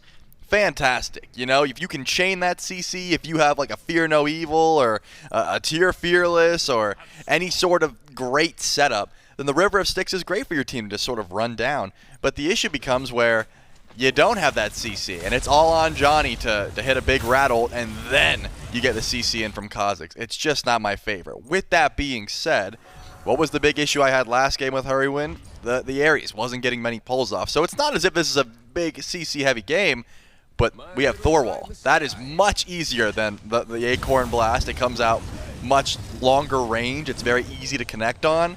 Same with Nike. I mean, the knockup is a lot better, I think, than the Tiger Stun. You can hit multiple people. It goes over walls. So there is a difference in ease of execution late game. I'm definitely leaning more Ravens in that regard, just for the late game team fight.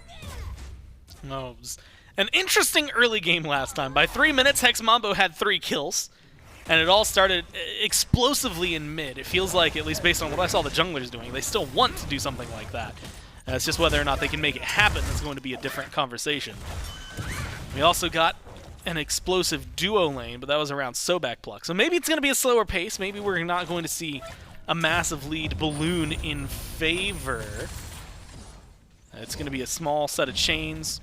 Really easy splits. I'm kind of also interested in the solo lane, because it feels like, Nike we've been seeing again a little more often, Wukong we've been seeing a little more often, and both of those have really good control over their lanes, and if you give them a little bit of room, they'll take a mile. In fact, it looks like Scream hanging out over there might just be going for cooldown, same as Johnny's going for shield.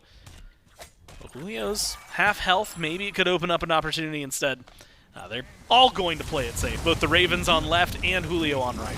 Yeah, but once again, Julio opting not to go for the teleport, just goes in for the blink here on Wukong. So Haddix does have an advantage in that regard as far as lane dominance goes, and not going for the Warrior's Axe either. I mean, tier makes sense, right? You have so many abilities that proc Bluestone, but I feel like you're missing out on a little bit of that early sustain, a little bit of that lane presence that Warrior's Axe can bring, but it looks like Julio might just be looking for, help with clear and trying to, just survive in lane, so to speak. So we'll have to see which one of these builds ends up scaling better here for Haddix or Julio. But with junglers over and right, blue buff spawns come through, and more often than not, we just see a double down where you go in for blue and back up. But there could be a little bit of scrapping because Dzoni is here with Scream. You don't want to take a wall before the blue fight, because wall and a double tap could hurt you. Well, there's wall, no double tap though. And Johnny's going to be mostly fine. Doesn't look like the blue buff invade's going to happen for Hex Mambo, despite how often they tried for it last game. Might happen for the Ravens. Damage poked out a little bit onto Dzoni from Haddix. And it's going to be Julio who steps up. Haddix, Scream trying to match. It's dropped and stolen by Scream. Knockup going to be good from Julio as they come through. And now they've got the CC, the lockdown, but you need one more hit. Scream. He's so low, you need a little bit of cooldown. There's the cudgel, and there's the first blood. Julio this time picking it up. Man, that was going to be close regardless, but I thought when the Tiger Stun didn't come through, when Julio opted to go for the Ox form, would have been a mistake. Haddix zoned out Dzoni pretty perfectly, but Julio had plenty of damage there and was able to confirm that first blood. That's twice now that Scream has been first blooded here. I even like the aggression there. It did seem like a decent fight, especially with Ven stepping over, but not enough. Not enough to keep Scream alive. The second that hammer was down, he was in some big trouble. He loses beads, and loses his life. Notably, Dzoni also lost the beads, though, so maybe when Scream gets ultimate, he can try and return a kill. Now in an interesting setup. Because with First Blood, we get to have a much different, I want to say, not much different conversation. I was thinking last time around it led to such a massive lead early on. Now it's like 100 gold that Hex Mambo are leading, so nothing too crazy. But it does put eyes on Dzoni and put eyes in solo lane. The Runeforge. Now, this has been an interesting conversation for solo builds. We've seen a lot of Jotun's Vigor rush. Haddix looks like he's going to be going towards that, right? Jotun's Wrath just finished. Versus Runeforge on the other side. Do you like where Julio's gone with this? I don't hate it. If you're going the Bluestone route, then clearly you're not going for this like high damage, I'm trying to solo you, poke out sort of build. Julio's just building for late game. Of course, he wants to do damage to carries. He doesn't want to do damage necessarily to Haddix. So I can understand why he opted to go for this build, as well as, remember, he doesn't have teleport, he doesn't have beads, he's got blink. You get landed on by Anvil of Dawn, into a wall stun, into a knockup from Nike. You can get CC chain, especially if you go for a full damage build. Runeforge has a little bit of extra tank stats, so more so just a safer build here from Julio, and it ended up working out. You get that First Blood, you finish the Runeforged a bit earlier. Never going to be a bad look. They're not going to be feeling too much trouble. Have to watch. Blue buffs, I think, is important for the right side of the map. Right now, shield buff is up on the left side. Looks like Johnny's going to have that. Scream, though, up into the sky. Not much. Not a whole lot you can do from here unless you really want to dive a tier 1. He's going to come dunking down again. Blue buff's going to be spawning in. With Johnny on the left side of the map, this one should be, especially now that Cudgel's down, a foregone conclusion in favor of the Ravens. But Julio, maybe with a little bit of cooldown, a little bit of luck, might be able to get something over the wall. Unfortunately, he's got neither of those. So nothing's going to be a massive result. Invade successful for the Ravens. And Trelly, it's a small dynamic, but especially this early in the game, like that's the kind of tug of war that really does make a huge difference. Especially depending on whether or not you feel you can go for this fight. Julio's half health. Johnny motioned towards the blue buff of the Ravens. He realizes he's not getting back up. He falls right back to his jungle the second he gets the opportunity. Yeah, I couldn't tell if that was like confidence from Scream, and Johnny would have no way of knowing this, but the second that Scream saw Johnny in the jungle, my man took his hands off the mouse and keyboard and did like a, like a warming maneuver as if he was just like, getting situated. My man had no hands on the keyboard. What if a 1v1 and broke out at that exact moment? But it also shows Scream's jungle knowledge. He's like, there is a maybe 1% chance Johnny wants to dash in an Acorn Blast me here. It's just not going to happen. Shows the confidence and, of course, the knowledge that Scream's picked up over playing professional Smite for such a long time. And I love this Thor pick. I mean, he's sending out the Anvil of Dawn, just trying to look for some aggression. Ultimate's not quite available now, but Johnny actually taking a lot of damage. Yeah, forces out the shield from Haddix. That ult is there, but the slow is doing way more for Haddix than it is for help. And Johnny goes for the ult. Way. Barely makes it into the sky. Oh my god, one more auto. That's all he needed. Luckily, is able to outlast the ultimate from Scream. And he should be fine taking this camp. But playing it risky, barely making it away. Then, under a little bit of pressure in mid, Rapio charging up the shot. Shield is good, and the ult for Rapio off the mark. So Vin gonna tippy-tap his toes to the left and stay alive. See, I'm curious now, because we did get, we were watching Twig the other day. He went the Thistlethorn Acorn, but he was maxing Flurry. He was maxing that second ability. Johnny clearly, after that Acorn Blast of back camps, he's maxing the 3. Yeah, so it's just so interesting seeing the duality of some of these rat junglers, it doesn't really matter. Everyone usually agrees, like, we want the Acorn Blast stun. That is the best augment for jungle, but as far as maxing ability goes, a little bit different. I do think Twig is the only one going Flurry, but I was talking to Frog, and he said that he's been doing that. He loves it. It's his favorite thing. But he also could have been flexing for the audience, so I'm not sure. I can't prove it. Yeah, we've got a lot of footage of these guys. Not much of Frog. Not much of Frog in terms of where his stream is. So I'm just gonna lean in with Johnny and just say Johnny's doing it. And that's where I'm riding at. As of right now, Haddix sitting right outside the blue buff. Hurry goes for a pull onto Rapio, has that one successful. Meanwhile, it's going to be a 3v2 around the blue buff. Scream's taking a lot of damage. Wave clips him, and that's perfect shot from Cozy to make sure that he's pulled back in, and a kill goes the way of Julio. Now chases on Julio, a little low. Johnny as well, half health. Loops around the mid-camp wall. But but isn't going to have the full chase down necessary. Cozyx is looking for more CC, but I don't think they're going to find much else besides the jungle, and that's going to be the main target. Blue buff invade now for Hex Mambo. Hurry might try to step up and defend, but there's nothing you could do about it. Stolen away by Julio, and another kill for Hex Mambo. And see, this is one of the issues that you find with Thor early on when you don't have enough CDR. If you're not engaging off that ult, hold that thought, Hurriwind. There's a lot of CC here already invading pipe, but here comes the Anvil of Dawn. Good shot comes out from Rapio to get Hurry low. Johnny's taking a lot of damage in the process. If he goes, he might lose 1-for-1. Instead, the team turns, they go to Peel, and they take care of Scream. Cozyx, Johnny, incredibly low.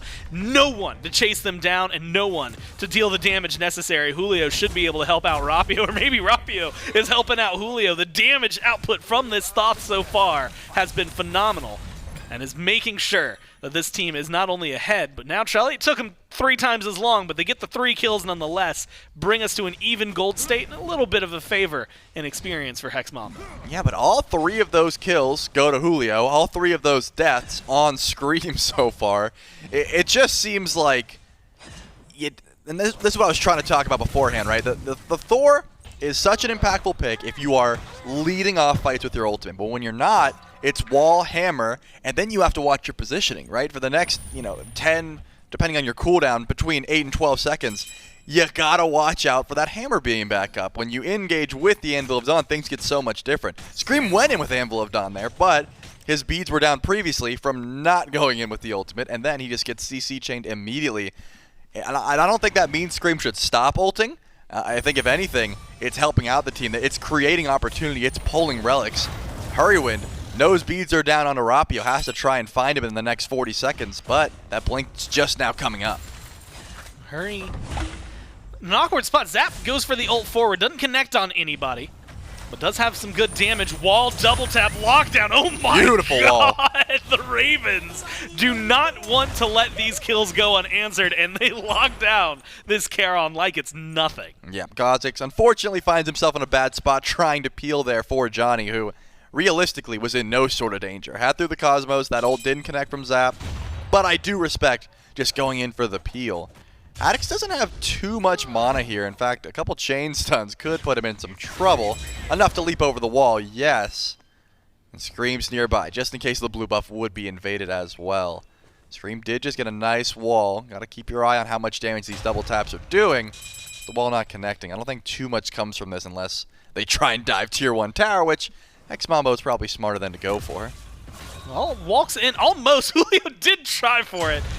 Maybe not the way we anticipated. Blink over the wall, cudgel slam down, but the blue buff goes to Haddix. Now Johnny has to play it safe. You had mentioned it. He has beats. He has through the Cosmos. I'm feeling confident in him, but Scream is feeling confident in the Ravens. Goes up to the sky, dunk down onto Julio. Have to look for the knockup from the Rat, but it's not in time. Does not help out the solo laner. Now 3-1 as Julio gets taken down. Cozyx pulled back in. No, goes for the immunity in the ultimate. Stays alive. Haddix maybe bites off more than he can chew. Massive shield, massive slow, and the chase is still going on. Rapio doesn't connect with the shots. This is a great opportunity for the Ravens, but it's so awkward, Shelly. It's between the Tier 1 and Tier 2. Instead, they opt for the objective on the map. They let the kills go, and they get more gold in the pocket. Yeah, unfortunately, Julio was not able to get up into the sky. I mean, he had Somersault Cloud, knew that Scream was ulting in. I guess just didn't expect that much DPS to come his way.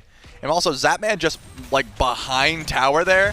Gets the beads down, wants to go in. We're going to trade relics. Zapman's definitely getting the better trade, but with the Heavenly Banner, it's going to be close. Oh, the ult kind of awkwardly spaced, awkwardly timed, and the shot didn't connect. Spudio should have won that.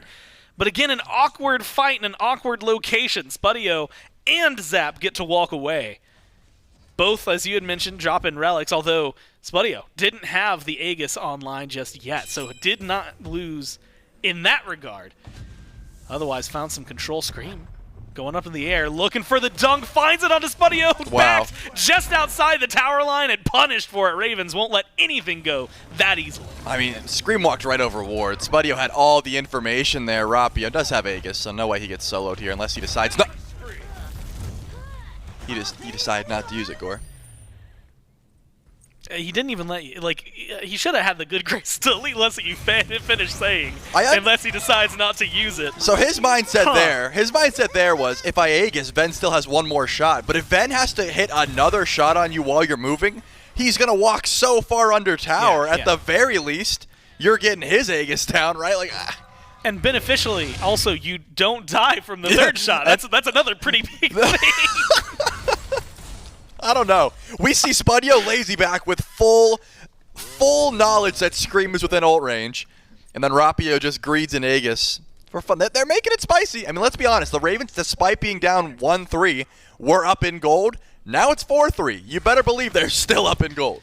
You know, something I was going to joke about earlier, but what we've really gotten to see, especially now that we see leads, 2 levels in mid, a level in the jungle, a level over there for Zap, maybe a little bit more here. If Johnny finds himself in trouble, my God, the damage. The potion from Vin, the perfect shot finds it. Now the chase is on. Slow good from Haddix, with the CC a little strong on the other side. Scream doesn't hit the ult, but it doesn't really matter because you've got a Y thrown down from your mid laner, gets the damage, and opens up so much. 2 gone from Hex Mambo, and the Ravens running the show now. All reliable for Zapman, chasing down Spudio, forces out the ultimate a second time, and has complete control of the left side of the map. You have to imagine, yeah, the positioning, they want a Gold Fury. They're going to extend this lead even further. I mean, Johnny walks up, whiffs Acorn Blast, Scream gets him to half health, and Ven says, don't worry, bro, I got the rest. 5-0, this Baba Yaga. Ven has gotten the last hits on just about every single one of these kills.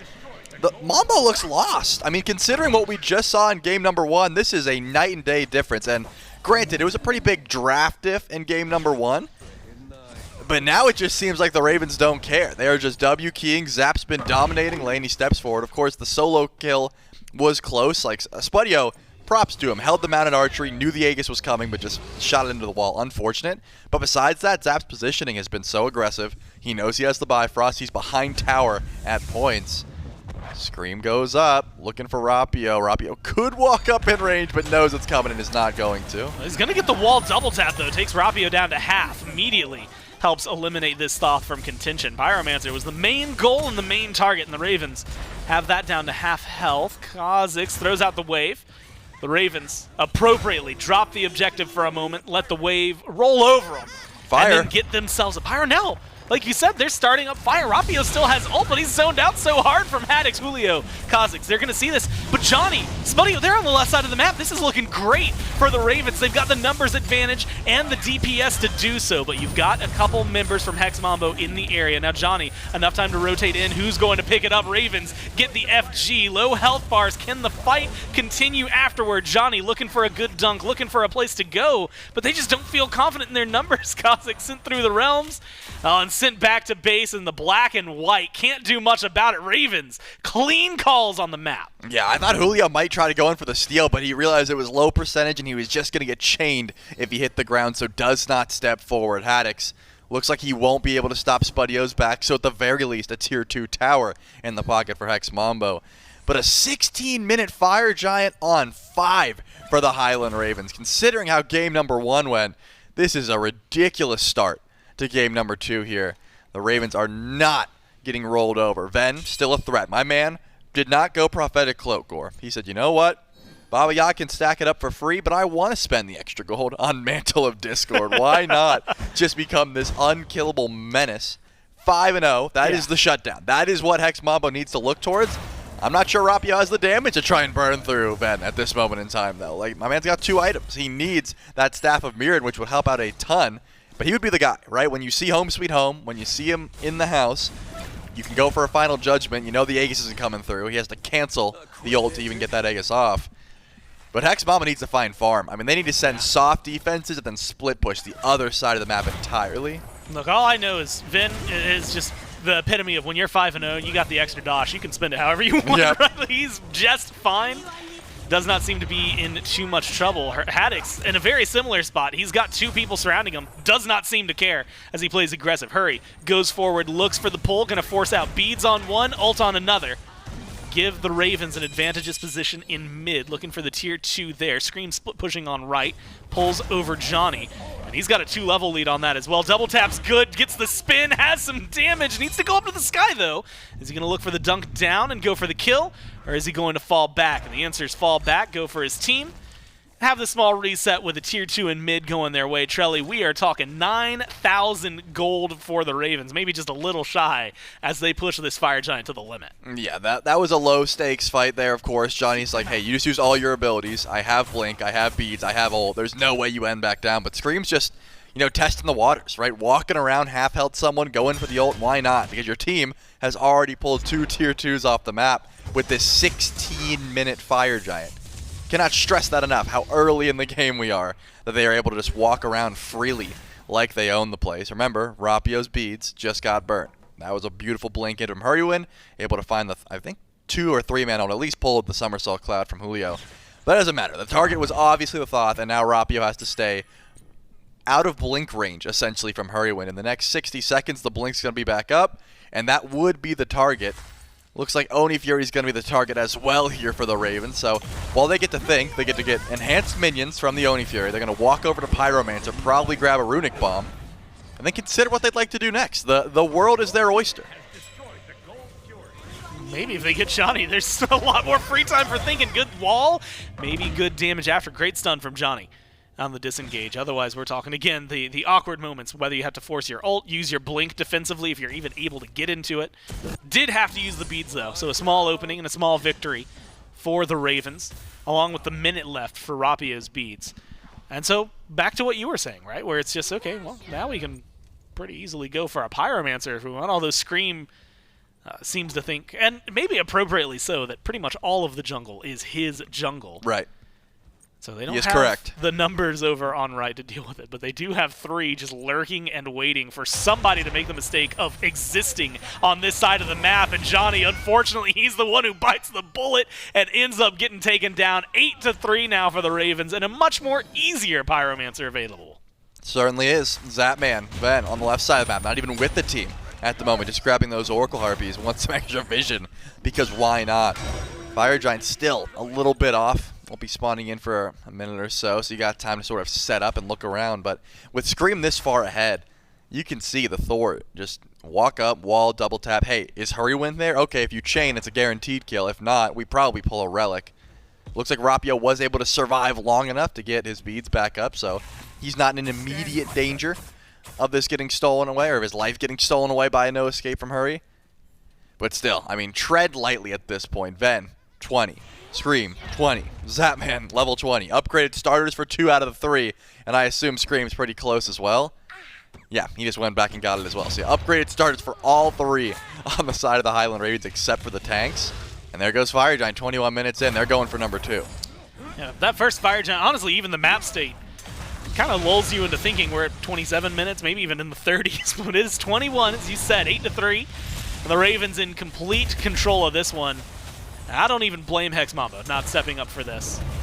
Until it's enhanced, you should focus on it. Now, Charlie, I guess the only thing to talk about, especially if they're not going to fight in the FG pit, is probably their Phoenix defense, right? Like, I can't imagine they're stepping up to this tier 2 either, especially with a numbers disadvantage. Right now, it looks like Spudio is going to go for a split push. Ideally, he gets a Phoenix, but realistically, you've got to defend on right if you can. Yeah, Haddix has TP anyways. Even if it was threat of the Phoenix, it wasn't going to come through. The Ravens siege forward on the right lane. Hurriwind leads the charts. They want this burr, and Haddix blinks in. Yeah, has the zone control and the damage. Oh my god, Cozyx is the one who's getting burned down. Julio goes in, forcing the somersault cloud. He's going to be able to fall away.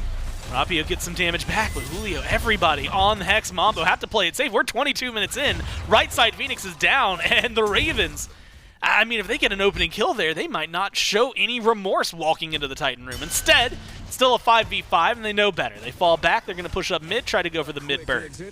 Certainly are. Remember, a lot was used, though. Blink, ults, all that. Johnny in the backline, but how much can he get done? Well, he's going to loop around. Scream going up to the sky, stun onto Zapman from Johnny. That's going to be his main target. Scream dunks down, peels for his carry, and now Zap gets to turn it around. Up to the sky goes Johnny, looking for his knock up. Again, tries to go for Zap, but cannot find him. Instead, they get that kill, and with low health bars forced to the fountain, Ravens have to play a careful game. He's going to teleport back in. And they recognize that he brings the Bifrost with him. He better not. You're going to watch it. He's closing up. He's There's on no the way, man. way. They want to go back in. They are not relinquishing this. Zap back in the fray. Now they opt to start to play it a little safer. Instead, back away over towards the left side. Phoenix, they're feinting for it. Jump in, double knock up Rapio's from just Haddix. dead. Scream goes in for Rapio. Haddix finishes the job. 15 seconds till Johnny's back. 40 now without the mid laner. But low for Vin, alternate timeline proc, saves his life and keeps him going, looking for the damage and turns it around exactly the way they need to. The Ravens marching forward now. You have to deal with respawns. You're going to have Johnny back, but they've lost so much else. What can this rat do with a Charon beside him, and can the Titan live long enough? The answer is just no. Ravens in game 2 gonna tie up this set. 23 minutes. At the end of game number 1, Gore, I said momentum in the favor of Mambo. Ravens took that momentum, they took the little scale, they smashed it over their knee and said, we don't care about game 1. We are here for the rest of this set. Tying it up, yes, but that's got to be a bit demoralizing after the way game 1 was kind of close. It wasn't like one-sided Mambo. This was a shutout. I mean, Scream even got first blood too. I was like, oh, first blood twice in a row. Maybe he is a little bit in his head. No, he absolutely owned this game. The first 3 kills again going towards Hex Mambo before things start to turn around. But you had mentioned it. In game 1, Hex Mambo, massive lead, gets pulled back by the Ravens, then the Mambo pull it back. It's a tug of war. Right. Whereas this game, Hex Mambo pull a kill lead, never had the gold lead, and that really was what I think made that vibe difference, right? When we're checking in at 12 minutes versus like 18 minutes, especially with a 16-minute fire giant from the Ravens. They just, like you said, W key and have the aggression. And I'm thinking about the fact that Julio got all 3 kills, right? So Scream 0-3, Julio 3-0. Scream goes in for an ultimate over on right. Julio had ult. Johnny says, hey, Thor's ulting. I'm going to get out of here. Goes up through the Cosmos. And Julio goes, I'm going to hold ult. Let's just see if I can take it. He couldn't take it. Got shut down very unnecessarily. And that was the gold. I mean, that was all of the gold bounty that they had just got swooped away. We had a few of those. Of course, we were talking about it. If you could take down at any point Vin and get rid of that bounty, maybe it pulls something back. Unfortunately, it's just trying to get to him. The timeline was real cool. Unfortunately for Hex Mambo, that means they don't have the 2 advantage. It's 1-1, which means we've got a few more games to go. I'm excited to see it. Hopefully you are too. Stick with us right after this quick break.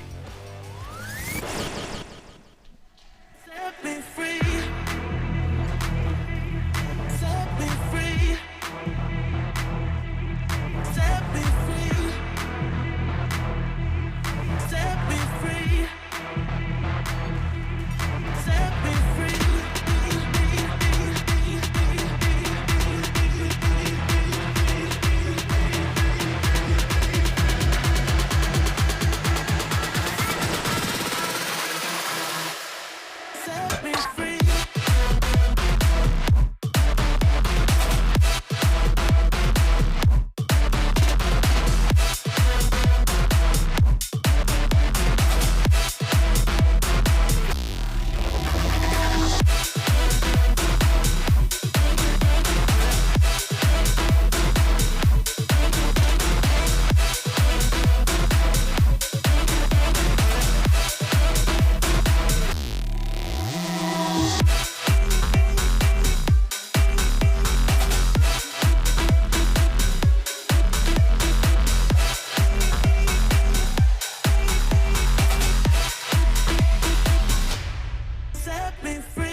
back to the SWC group stages. We are now all tied up as Highland Ravens able to close out game number 2 and put us at 1-1 here in the best of 5. From Jim, I got Inbound still here on the desk with me.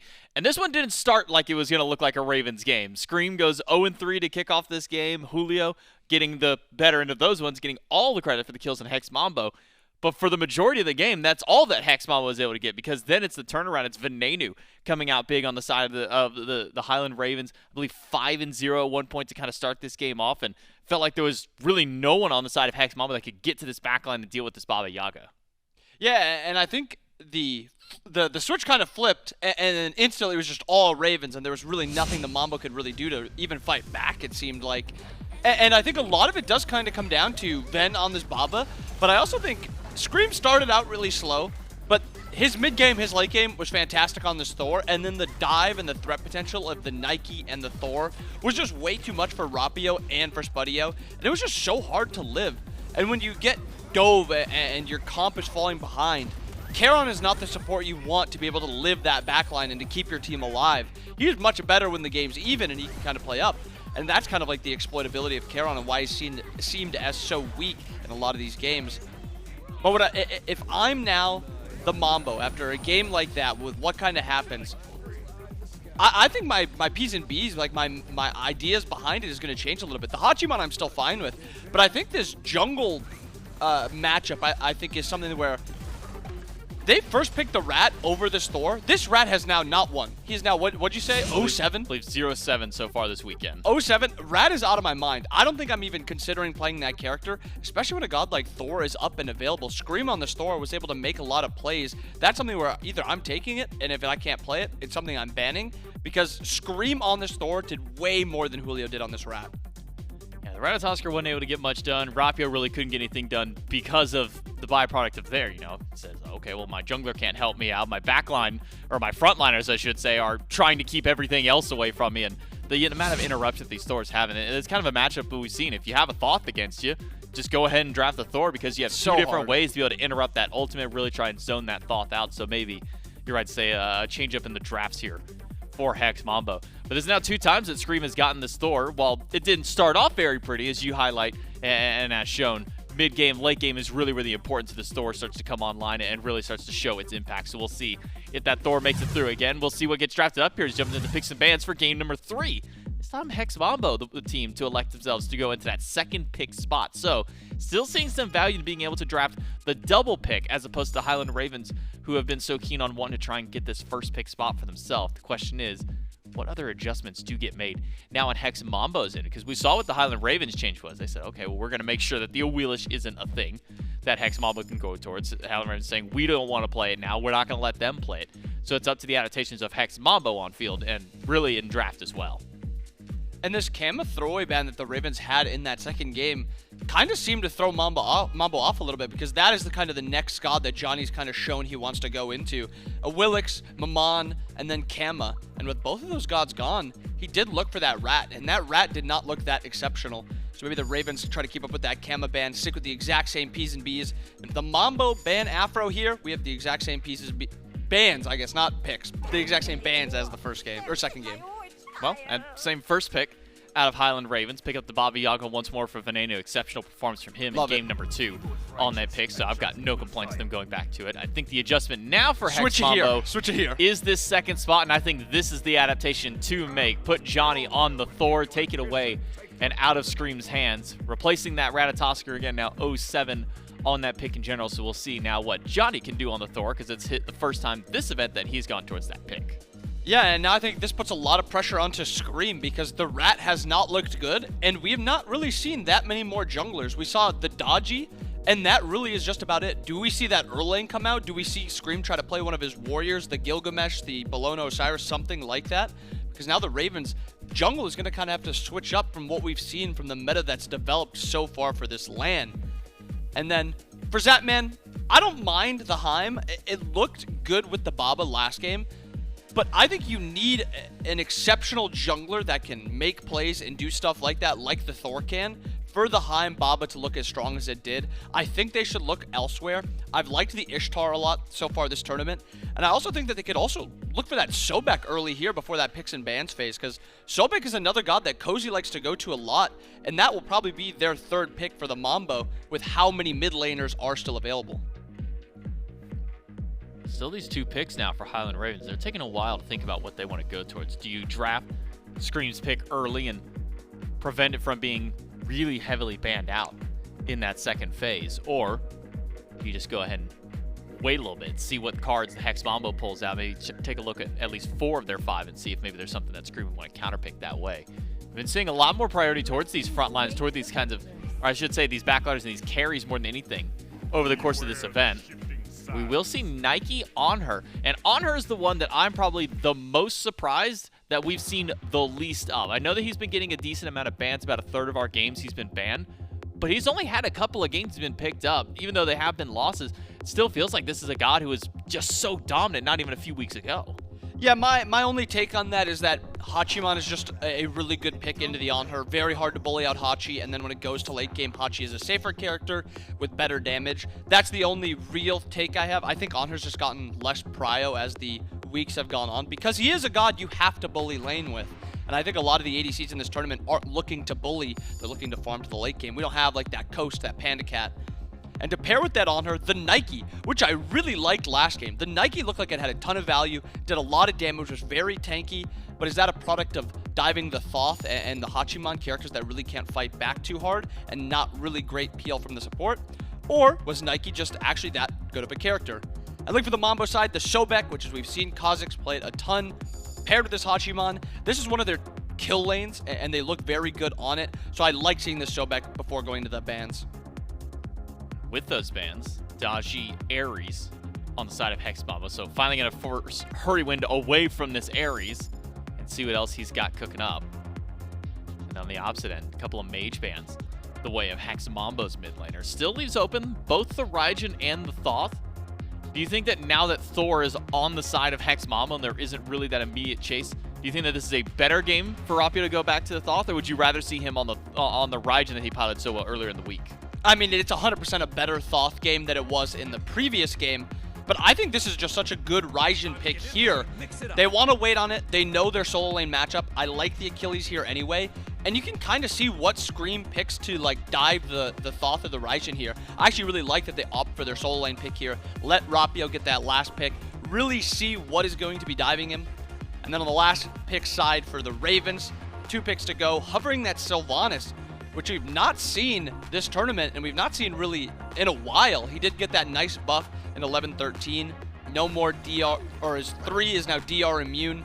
So now he has that full stun duration no matter what, and that is locked in. And that is a very strong laning phase with that Anhur. A lot of shred, a lot of kill potential, good trading potential, and the heal to allow Anhur to kind of get excited and get jumping in. Ooh. Bakasura out of seemingly left field here for Scream. We haven't seen Baka in such a long time. Really feels like almost kind of the first half of the year was where Baka's prime was, but now jumping out here in game number 3 for the Highland Ravens. What about the composition that the Ravens have makes it maybe feel like this could be a good Bakasura game, or do you think it's based on what Hex Mambo have drafted that this maybe feels like it could be an alright Bakasura game? Baka has one thing that he's always done exceptionally well that is going to still be a strength in this matchup. He is going to be able to farm faster than anybody else will on the map. I would not be surprised if he is the first level 20, other than maybe one of the mid laners with how much farm they get. But Baka farms exceptionally well, and he confirms buffs. Now, the problem is, a lot of these games are going late. Does Baka play the late games that well? Not really, so it's a little bit of a riskier pick. But I think with how much space the Nike provided last game, how much damage he was able to do, if Scream isn't forced into 100 to 0ing the mid laner and the ADC, maybe he can just kind of clean up a 50% health mid laner and ADC, and that's what like the strength of Baka kind of is. He doesn't have to one-shot, he can kind of just clean up.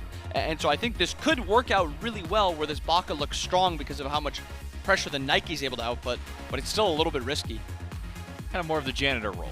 Yeah. For Scream, if anything. Just go in there, you know, my team left a mess, they didn't finish anything up, I'm going to go ahead and clean everything out. So now for Hex Mambo, 30 seconds left on their bank time. Rapio, the one who has to make his decision on what god he wants to play in mid. Thoth, Raijin, both available. Both gods that he's played this tournament. The Raijin was one of his more exceptional picks. after really jumping into the role, and will be the one that he goes towards. So, Love it. now we have the full draft for Hex Mambo, Raijin being that final selection. Looking at these two compositions, how does this one kind of scale? You already talked about some of the dangers of the Bakasura late game, not the best late game scaler. With this Raijin on the side of Hex Mambo, does this kind of maybe slant you more in favor if this game does go late for Mambo? I'm just really worried about this Sylvanus. How is he supposed to live the Sobek pluck, Achilles execute? Raijin is really good at killing frontliners. Thor has really good CC. Hurry keeps going to these risky characters where if he gets ahead, it looks phenomenal. Game 1, he falls behind, doesn't really do much, isn't able to do much. Game 2, he gets ahead, is able to frag, and that's going to be kind of the same case in this third game. The Sylvanus is risky, the Baka is risky, but if it works out, it is going to look like a thing of beauty for this Raven side of things, and that's like the risk kind of with these characters, and why it's so interesting to kind of see these characters played. I think I would slightly favor the Mambo comp because it's just easier. What is easier than Sobek pluck into killing whoever Sobek plucks? Very little. Maybe Athena taunt is there. I just really like how the Mambo kind of shifted up their draft, and I think this one looks a lot better. Sylvanus almost plays similar role to the Sobek without maybe having to expend as much of his body. You gotta get that displacement style of play. Sobek's gotta dash at them and be able to hit them for that. Sylvanus can just kind of stand in place and pull them back in. So similar thoughts, but kind of plays almost a different way, where Sylvanus, you might think, sits a little bit further in the back line, tries to keep the carries alive and healing them up, has that knockup for the extra support there. So for Highland Ravens, what is kind of that tipping point for them? What's that point of the game where the Highland Ravens need to be ahead and kind of be at their real strengths to have a chance against Hex Mambo? I think as long as they're at like 10-15 minutes and they've got a nice little lead, their group 5v5 fights are going to look really strong because of just, if Sylvanus does get plucked, he is able to hit massive ults off of his pluck because he's getting plucked back into the enemy team. So as long as they have like a nice little lead when they start grouping up around 10 to 15 minutes, they've got 1, 2, 3 items on all their important characters, I think that's going to be good enough. The problem comes if Sylvanus is behind, if Baka is behind, if Anhur is behind. That's like the risky part. Can they do it? Time will tell.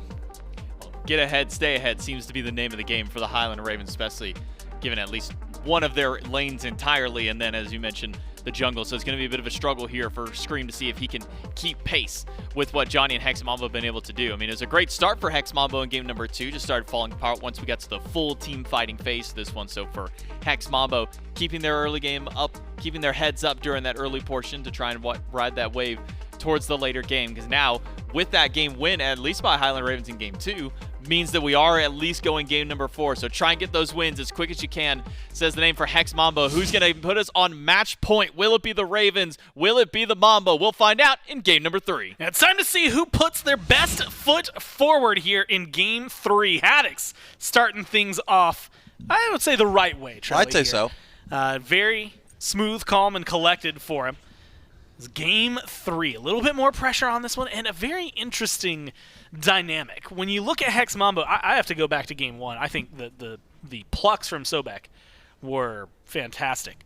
Twitch chat, though, is leaning over towards the Ravens, 53-47. And Scream on Bakasura, Hurriwind on the Sylvanus seem to be winning them over.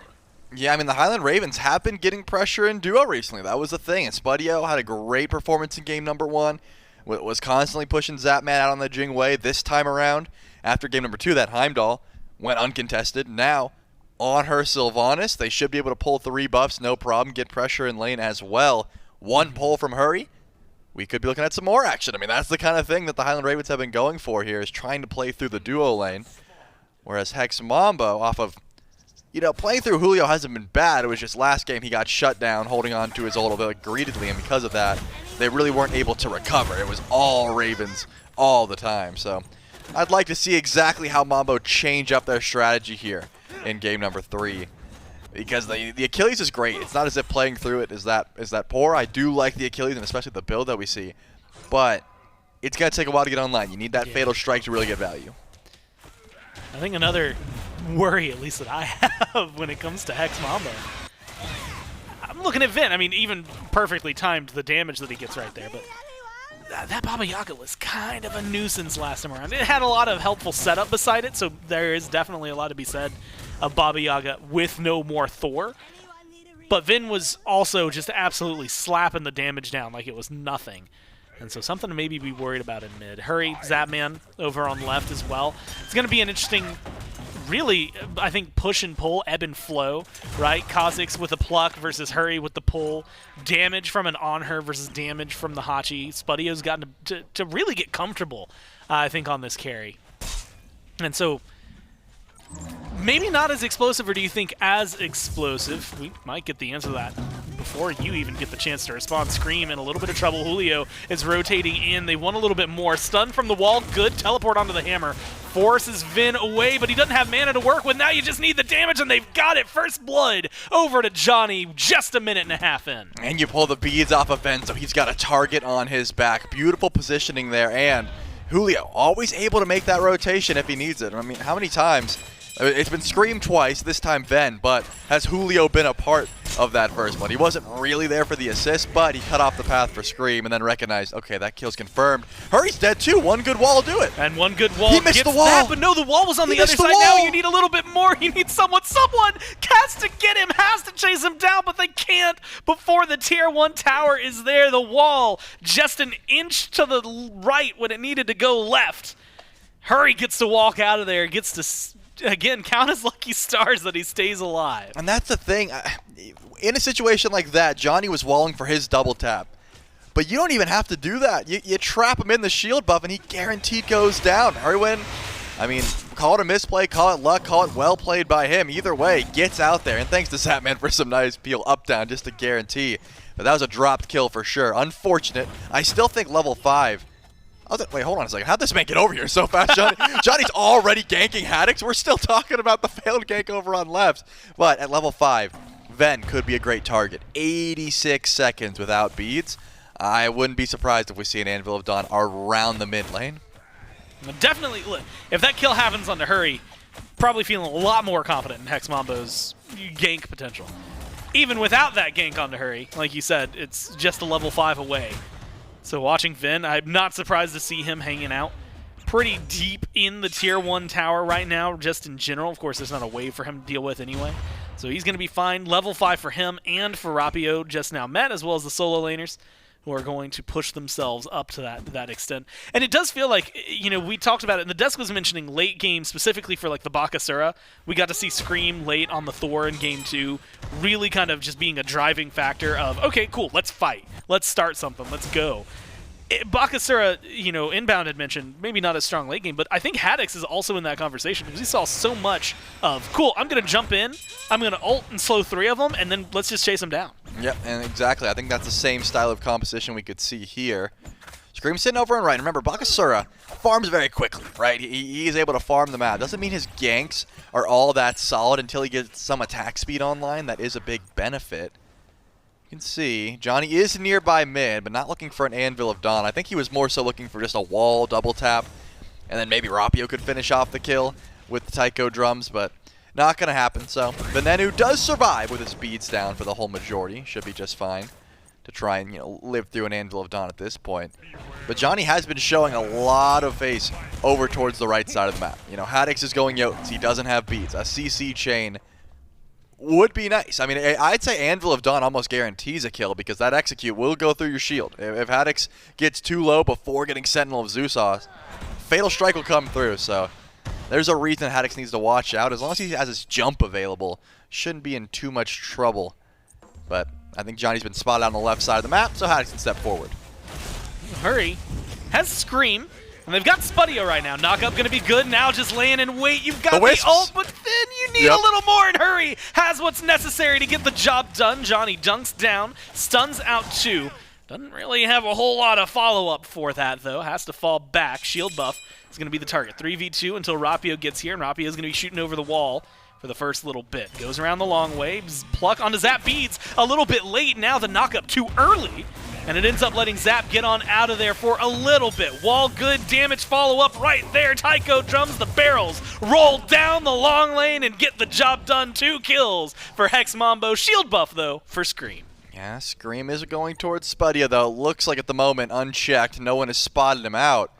This man just jumped on green buff as well. Yeah, the rest of the Mambo not here to go in for any sort of collapse just yet. With Scream's ult down and no blink available, 1 pluck might have been enough, but they're just going to counter gank and take the green buff themselves. I'm amazed that Scream had like no eyes on him there, but just didn't seem like there was any opportunity to go in. Haddix had his ult forced, which means Julio may have been trying to find a nice little kill over and right. That could be an opportunity for Dzoni sitting at 2-0-1. With the Jotun's Wrath finished up, Handful of Dawn's going to be back up soon. And Haddix knows that, so he's going back to base. A brief respite, right, from everything, right? Nobody's getting too aggressive just yet. Purple buff invade, of course, right as I say no one's getting aggressive, seem to be on the boards. They're not going to be lucky enough to grab that. Spudio had already pulled it back alongside Cozyx. So, lanes balancing out. Zap going down, though. Beads being used. We had talked about it a little bit, Trelly, with Venenu. But now you've got 90 seconds, now just a little shy for Dzoni to come back over to the left lane and maybe get something going against the Anhur.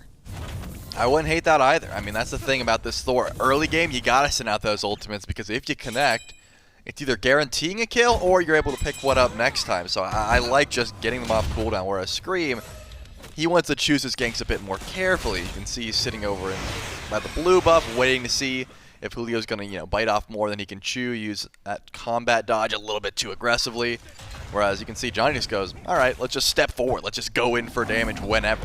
Yeah, instead, holds the hammer. Could have gone for the skewer around the buff. Instead, one of the damage onto Zap. Slow from Cozyx comes out. Slow from Zapman. Balances it. Wall. Double tap. Damage. Oh my god, the delete button from Hex Mambo in the duo lane. The double kill. Dzoni gets it all done. Yeah, and Scream was just sitting over and right. He really wanted Julio to step forward. But look at Julio. He's stacking Gauntlet of Thieves, man. He's not going to be leaving this tower. He wants the tower to get the last hits on these minions.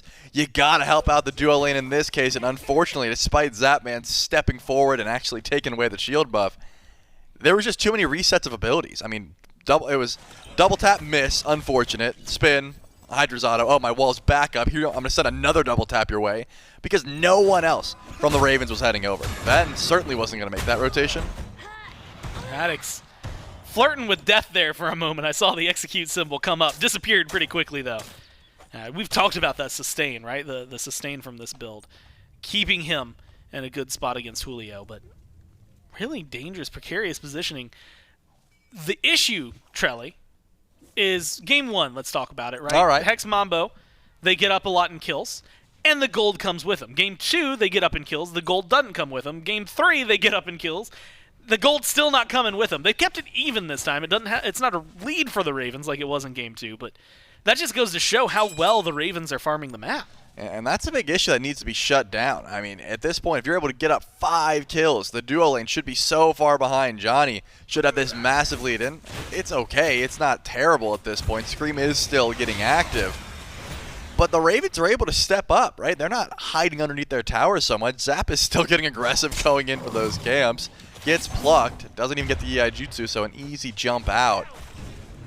I think the biggest difference at the moment is probably with Julio, because again, he's not last hitting any minions. He is just letting them die, and that's going to start to add up. But still, Ven has been superior farming pretty much this whole set, right? Yeah, you can tell. Okay, Haddix is up about 1,000 gold, which is ridiculous, but still.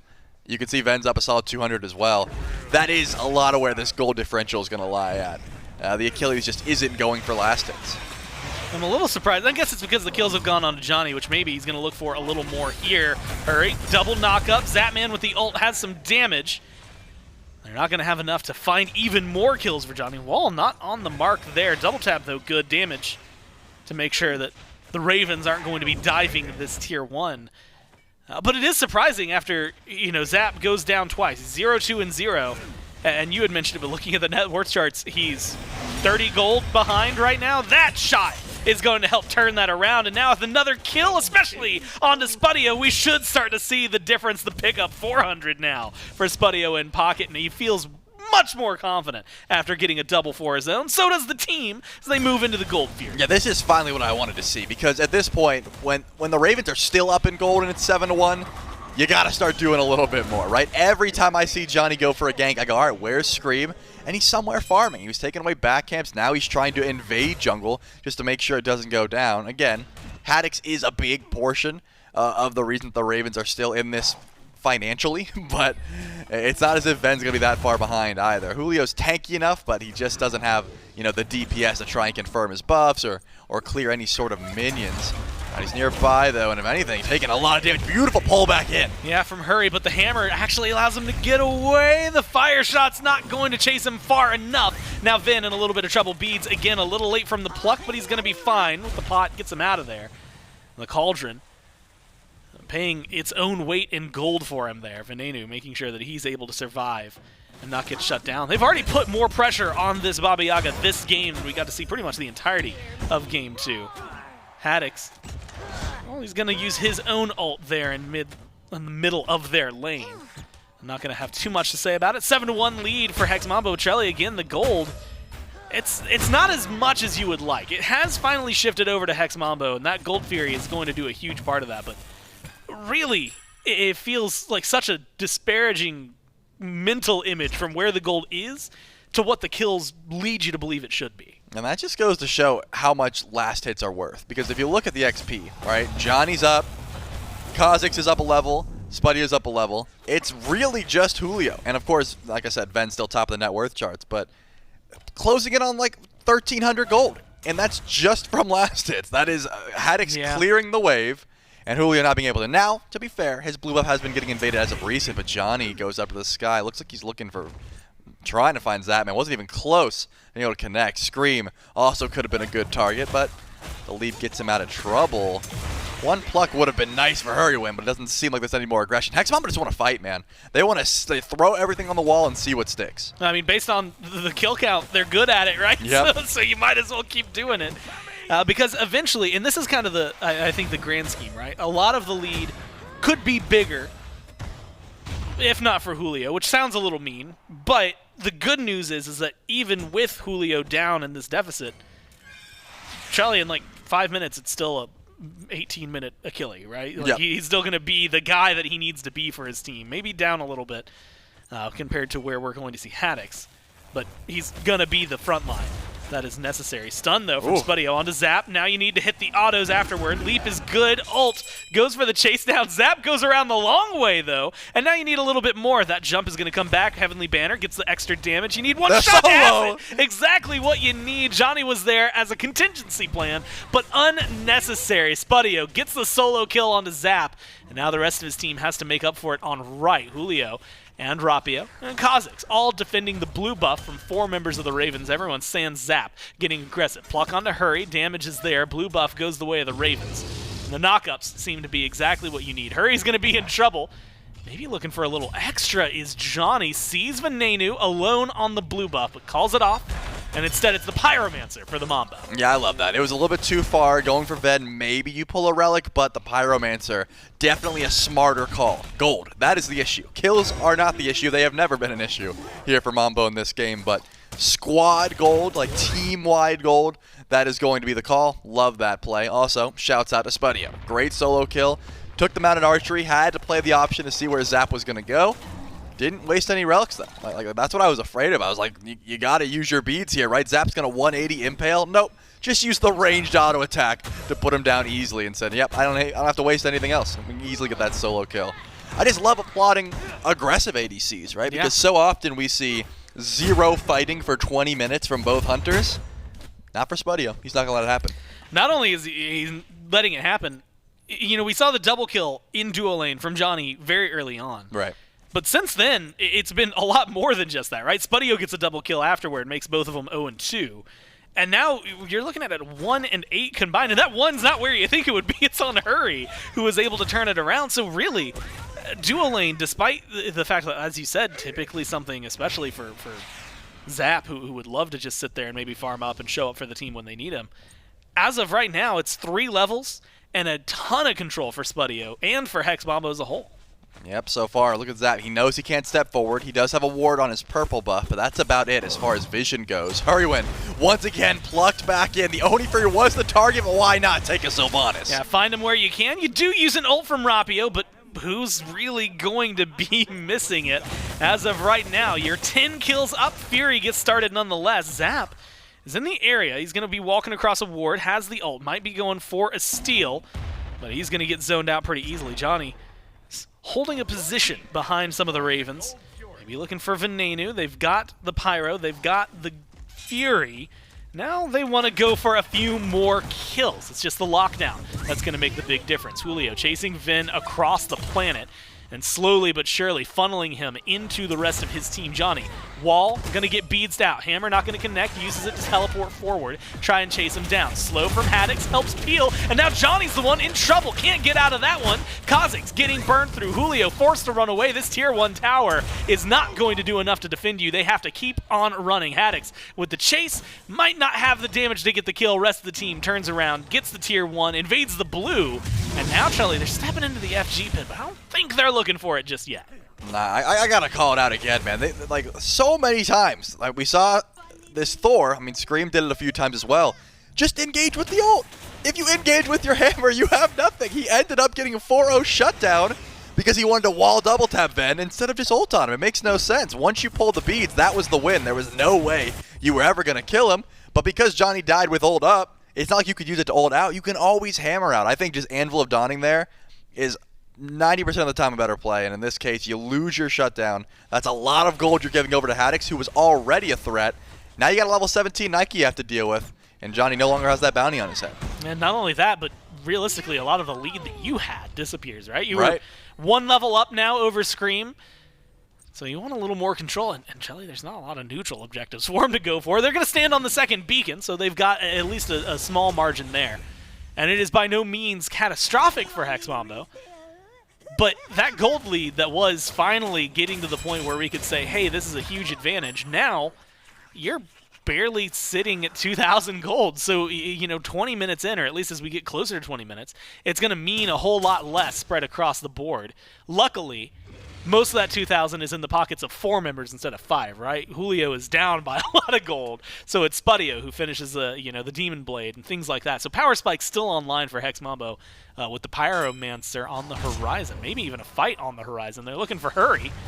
And so far, this has been a pretty tried and true method of killing a Sylvanus. He's not known for being fast. They've got the CC, but now he's just tanky enough that it's not going to be enough. Instead, they are going for the tier 1 dive. Maybe not enough. The Ravens, in response, turn things around. Now trying to figure out where they want to go ahead and lock things down, and it's going to be on the Sobek. 1 more shot and 1 more kill. Haddix is the one to open up this fight now. Hex Mambo, they're spread all around. Rapio's low, Spudio's low, and the chase is on Julio. Saves a little bit with an execute, but now Relic's being used, and the chase is on 2. Disappear from Hex Mambo, the lead virtually gone, and now the Ravens in control of this game. Yep, the Ravens, they win that fight 1-2. They're around the Fire Giant, but the Pyromancer looks a little bit more daunting. They're going to go in just to try and grab it, but Julio's already back, and he's pretty tanky already. Pyromancer getting shredded, low stake steal, but he gets pulled back in. The Ravens grab it.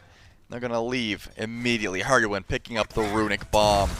That's another fight where Dzoni doesn't get to ult. Didn't hate it too much this time around. It was more so a retreat. They were trying to get a pick onto Hurry. They didn't quite realize that Zapman and Ven were on the way, and Cozyx, I think he kind of took one for the team there, right? He plucked and immediately was like, oh boy, I gotta go into this ultimate and just get out. He even popped that cooldown meditation, but just did not give him enough to try and survive. I'm amazed Haddix died, though. With how tanky he is, look at the build difference between Haddix and Julio. It's a full item, right? Yeah. Like that is the difference in their tank stats, and Haddix still goes down. That's with, I don't believe he got sundered. Like, I know Julio has it, but I don't believe the ult got sundered. I think that Sentinel of Zeus got its full value, and he still went down. Of course, to the execute from Julio, so well played there, but just so tanky on the map currently. And that just goes to show the Mambo do have a ton of DPS still. Thing that stands out to me, and this was another thing that was kind of mentioned with Johnny's shutdown bounty, but Spudio had a 3-level lead over Zap. Now he's just back down to 1, right? It's still a lead nonetheless, but 16-13 is now turned to 19-18, so Zap's really been able to kind of pick up the pace and catch up here. Still, as you had mentioned, if we're looking at builds, behind by a pretty large margin. I think he's got like 2,200 gold, I'd have to guess. So that's probably how much Zap's holding on to. 22, wow. Yeah, because he nailed that. He's got a full Demon Blade behind and only 1 level. There's no way my man's sitting on 0 gold at the moment. I'm just surprised, like within the 100. If you had gone even further, you might have nailed it. It was 22-37. But man, it's really the biggest issue is that gold lead was there finally for Hex Mambo, right? Kill leads, they're still up by so much. Dzoni might even be able to push it a little further, though Scream ults in retaliation, and is actually going to be the one looking for the chase down. Where they end up going. Blinks over the wall. They were playing a little bit of game of cat and Jump mouse. back over. And I don't think either knows where the other's going. Left side fight kicks off, and the Ravens body looking lock. to try and control and lock things down. Julio is the main target, getting shredded through Zap, doing so much damage to him, and Scream looking like he might be the janitor to come clean this one up. Zap leaps forward. Great wall from Dzoni. The Impale not on the mark, so the damage a little missing. I can't believe this, but right No now, one Hex died? Mambo, they're getting to walk away with all their lives. Wow, that is ridiculous. I mean, now Fire Giant being started up, Hurriwind healing up the team. Spudio and Rapio, they know this is happening, but there's not really many ultimates to go in. It's just damage, and Haddix teleports in full HP. Spudio already half because he hasn't gotten to go back. They're going to step forward. Vin taking a lot of damage. Fire Giant 50-50. Ravens pick that one up, and now they just got to disengage. You can see the zone. In fact, they might not even want the disengage. They see Spudio, and they see red in the water. Dzoni into the sky, has to come crashing down at some point. Lands exactly where he needs to with the damage. It's onto Zap, not onto Vin. They're going to kill one carry, but lose the jungler in the process. Now, trying to push forward again. Split targets and split team fight. Spudio's been too low to get aggressive. Now with the slow from Haddix, you have to worry about the chase down, catch up, and Scream is going to do exactly that for one. Takes out Spudio, turns this to a favorable trade, and now has the beeline directly to Rapio, takes him down. Double for Haddix, coming up massive in this fight. Well, that could have been a lot better if Julio held on to the ultimate, but he wasn't sure if they could kill Zap without it. Used it, didn't get the reset, and then all the low health targets on the Ravens were just able to get healed back up. So much work being put in by Hurriwind here. Julio and Cozyx, they've got a lot of tank stats, but do they have enough damage to keep this Phoenix alive? So far, the Phoenix hasn't been the main target. In fact, Haddix has taken a ton of damage. This is not an enhanced Fire Giant, so it's a slow burn, but they get the bird. It costs them Scream. Now Vin and Hurry are going to have to get out of there. Dzoni's got ult. Play it a little safe. You mentioned it. Dzoni's got ult. How fast can he move? And He's going does for he want to speed? go for it? He grabs the speed. It seems like maybe they're letting this fall behind. I'm Unless amazed. Julio has some magic trick in his pocket. They're going to walk out of here, keep 3 with FG. Ven had no relics. Like, unless Dzoni was literally like, I'll get there faster with speed buff. I don't see why he didn't attempt it, but it looks like he thought there was no way he could catch him. And so he just gave up on the chase. And of course, they didn't have eyes on Zapman, who in reality was on the other side of the map, but could have been nearby. So I guess I understand it. Hex Mambo say, hey, we lost a bird. We lost that Fire Giant fight. They've got FG on 3. Let's just play safely. Now, the Highland Ravens can levy their strength. Still Haddix, scariest guy on the map, right? 4-1. He's still working on that last item to sell his relics, but just steps forward fearlessly because of how tanky and how much damage this Nike can output. With that, the carries on the side of the Ravens, I mean, Ven's doing all right survivability-wise, but Zap still wants some itemization. He's still trying to get to late game where he can be a threat to shred through things like Julio, who's sitting at 3-0 at the moment. Haddix actually blinks in.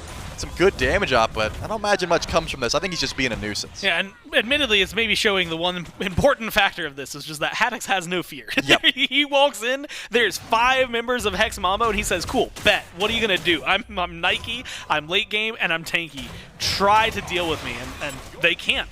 Instead, it creates a, as you had said, kind of massive vacuum, maybe zone for the Highland Ravens. They get the Pyromancer, they get the Fury, and with the FG still on 3, they only have about a minute to work with it, but they can start pushing down some of the lesser towers that are still up for Hex Mambo. And I've been really impressed with the team fight of Scream. Not necessarily like how the Bakasura has been, farming the map or anything like that, but he got a really good regurgitate off last fight. And it wasn't one of those ones where you blink in and like just put it at your feet. He like shot it. There's no other way to put it. He shot the vomit gore and just placed it perfectly, and it ended up getting so much value. It's not easy. That goo, it takes a while to land, so he was like kind of predicting where he needed to go, and I'm keeping my eyes on him. He's got plenty of gold going for more of an attack speed build. Look at that Silver Branch. Like, even without eating minions and proccing his Butcher Blades, he's still going to be doing a ton of damage. That might have been the most concerning description, and it was accurate though, and that's the problem, but it was very vivid. I didn't write the ability for regurgitate. I just have to cast about it. Yeah, you know what? And I can't blame you for it. Right now, Can't blame Dzoni for going for the stun. I don't know that much is going to happen here. Actually, maybe it will be the speed buff invade. And it looks like stolen by Scream. Fire minions pushing up right, tier 2 threatened on left. Fire giants disappeared since then, but the kill lead has dwindled as well. Gold is ballooning for the Ravens. And if they can get one more, just a little bit of time with Zap under the tower, they could potentially knock this down. Scream, meanwhile, is going to do the most he can in mid. Fire minions need to be dealt with as they march into the Titan room themselves to get some damage. It's going to be the Ravens with their Titan marching into the tier 2, maybe even looking for a little more. With Haddix here, do they threaten a Phoenix? I wouldn't hate it. Julio getting pulled back in. He's going to take a lot of damage here. Forcing the fatal strike, and Haddix goes to the back line. Massive slow to lock him down, and then Zap follows up with the damage. You need a little bit more. Look how low they are. The chase is going to be their hurry. Finds the first one in the game. Dzoni tries to find some CC, but instead he splits the uprights. Can't do much about it. The chase from the Ravens is strong. Pillar ends up saving Scream from going too far, too deep. But with the Titan here, they knock down the Phoenix. They're in a good spot to find themselves the advantage. The 2-1 lead, but they need a little more to make it work. Hurry, stunned out and damaged Titans get low. You're trying to hold on as best you can, but like you said, that Titan, it's marching its way towards death, and the Ravens march their way towards a 2-1 lead with this Game 3 victory. And I believe we end there at like 9-14, Gore. The Ravens still weren't up in kills at that point, but they're just farming the map so much better. They had so much more gold in pocket. They were never stressed. They were never worried about the team fight because they were just one Fire Giant fight. That's really all they needed to cement that gold lead, to make sure that they had the siege strength, and a full HP Titan rolling up to, I mean, a full HP enemy Titan. You're going to win when you got the numbers in your side, so they played that siege perfectly. And you mentioned the gold lead.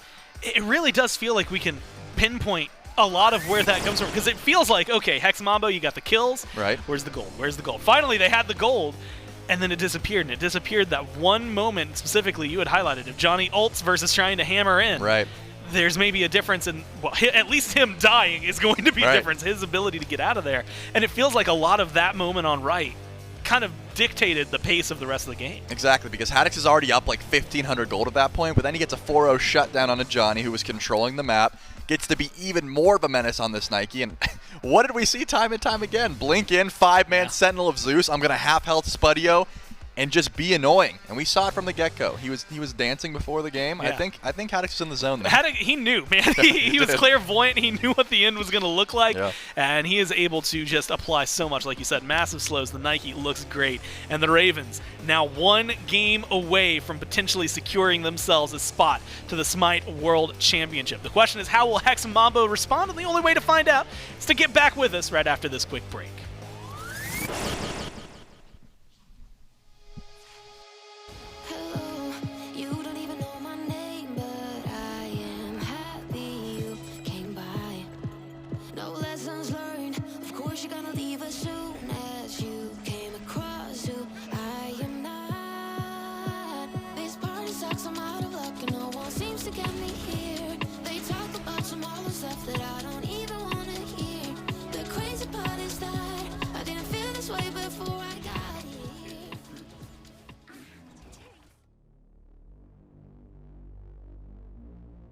Flying high through the first phase, the Ravens met struggles during the first Masters this year. Looking for change, the team dropped longtime player and world champion Barracuda and replaced him with 3-time back-to-back-to-back champion Zapman.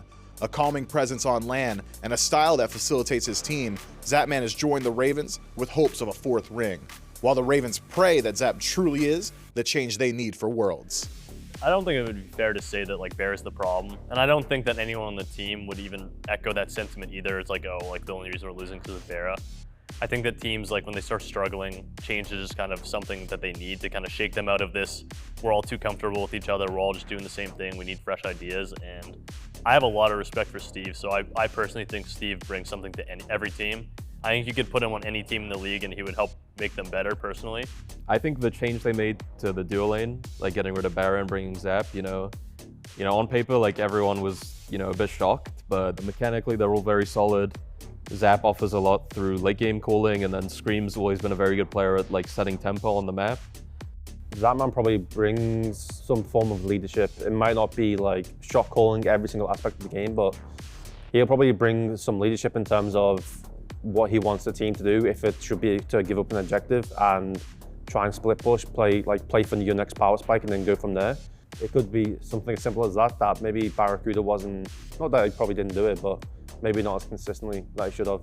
I don't know that Zapman necessarily solves those issues, but I do think Zap brings a lot of wisdom to that team, and I think he brings a lot of confidence to that team, which I think has all been great for them. I think a lot of people might, from the outside looking in, see, oh, well, their record is worse in the fall than the spring. I think they're a better team now. They're jungle-led, but I'd say if there's a win condition, it's when Venenu is playing well, hitting his skills, and not dying to every dive. He has the potential to be one of the best mid laners, if not the best. And then, like on the other side of the hand, he has the potential to be one of the worst mid laners. So I think their win con is Ven, quite literally, based on how well he shows up on game day. They got a couple goofballs on that team. Screammmmm, known meta shifter, and Tyler Hurriwind, known person that's getting hog ridden, I guess. But I think they're a really good team. Lately, they haven't been doing as great as they were at the beginning of the season, but they have a lot of like really strong players and individual playmakers that I think, if they really are on form, they're a top team for sure. The Ravens are an interesting team. I think Screammmmm can hard carry a game. I think Screammmmm can have a lot of impact on the map. I think there's games where Ven can have a lot of impact on the map, and then like Haddix is always he's always doing solid, you know, like he's never gonna hurt you too much. I think Ravens could be like a dark horse for Worlds for sure. I just think they have a lot of players who can take over games. I think Screammmmm especially is like when he's feeling it, when he's in the mood, like he can like 1v9 set the pace of the map and like set his lanes up to carry games. So I think if they get some momentum and have like a good bracket, a good run, all these factors coming in, I think they have like a good shot to upset. I haven't seen them improve yet with the change they have made, but of course it's regular season Zapman, so Zapman maybe is hiding some tech, but of course, like maybe they're gonna do it at these Worlds, maybe they are gonna do something tricky, do something different, maybe they are a whole different team for Worlds, so who knows. They've looked really good at times throughout the year, and I think more recently towards this phase they've struggled. But with the addition of Zap and them just kind of getting back in the swing, getting some chemistry, it looks like they're trending upwards, and it looks like they're going to be doing pretty well going into Worlds. There's only one thing that can validate the changes the Ravens have made this year, and that's a win on the world stage.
If you've been wanting to watch more SMITE content from behind the scenes with our pros, you can go over to our YouTube channel, youtube.com/SMITEPro, and catch out on all of that content, as well as the videos that we've been playing about highlighting these teams for the SWC prep. All those videos and more available over on youtube.com/SMITEPro. Or if you've just been sitting and reminiscing about the past, but man, I missed out on last year, 2 weeks ago or 3 weeks ago we had an event, it was the qualifiers. You missed out saying, man, where did these guys come from? You can go over to youtube.com/SmiteVOD and watch all the qualifiers, and plus anything all the way back to like Season 1 and launch tournament. We have VODs all the way back throughout the history of competitive SMITE, so make sure you go check out both our YouTube channels, SMITE Pro and SMITE VOD, for SPL-related content.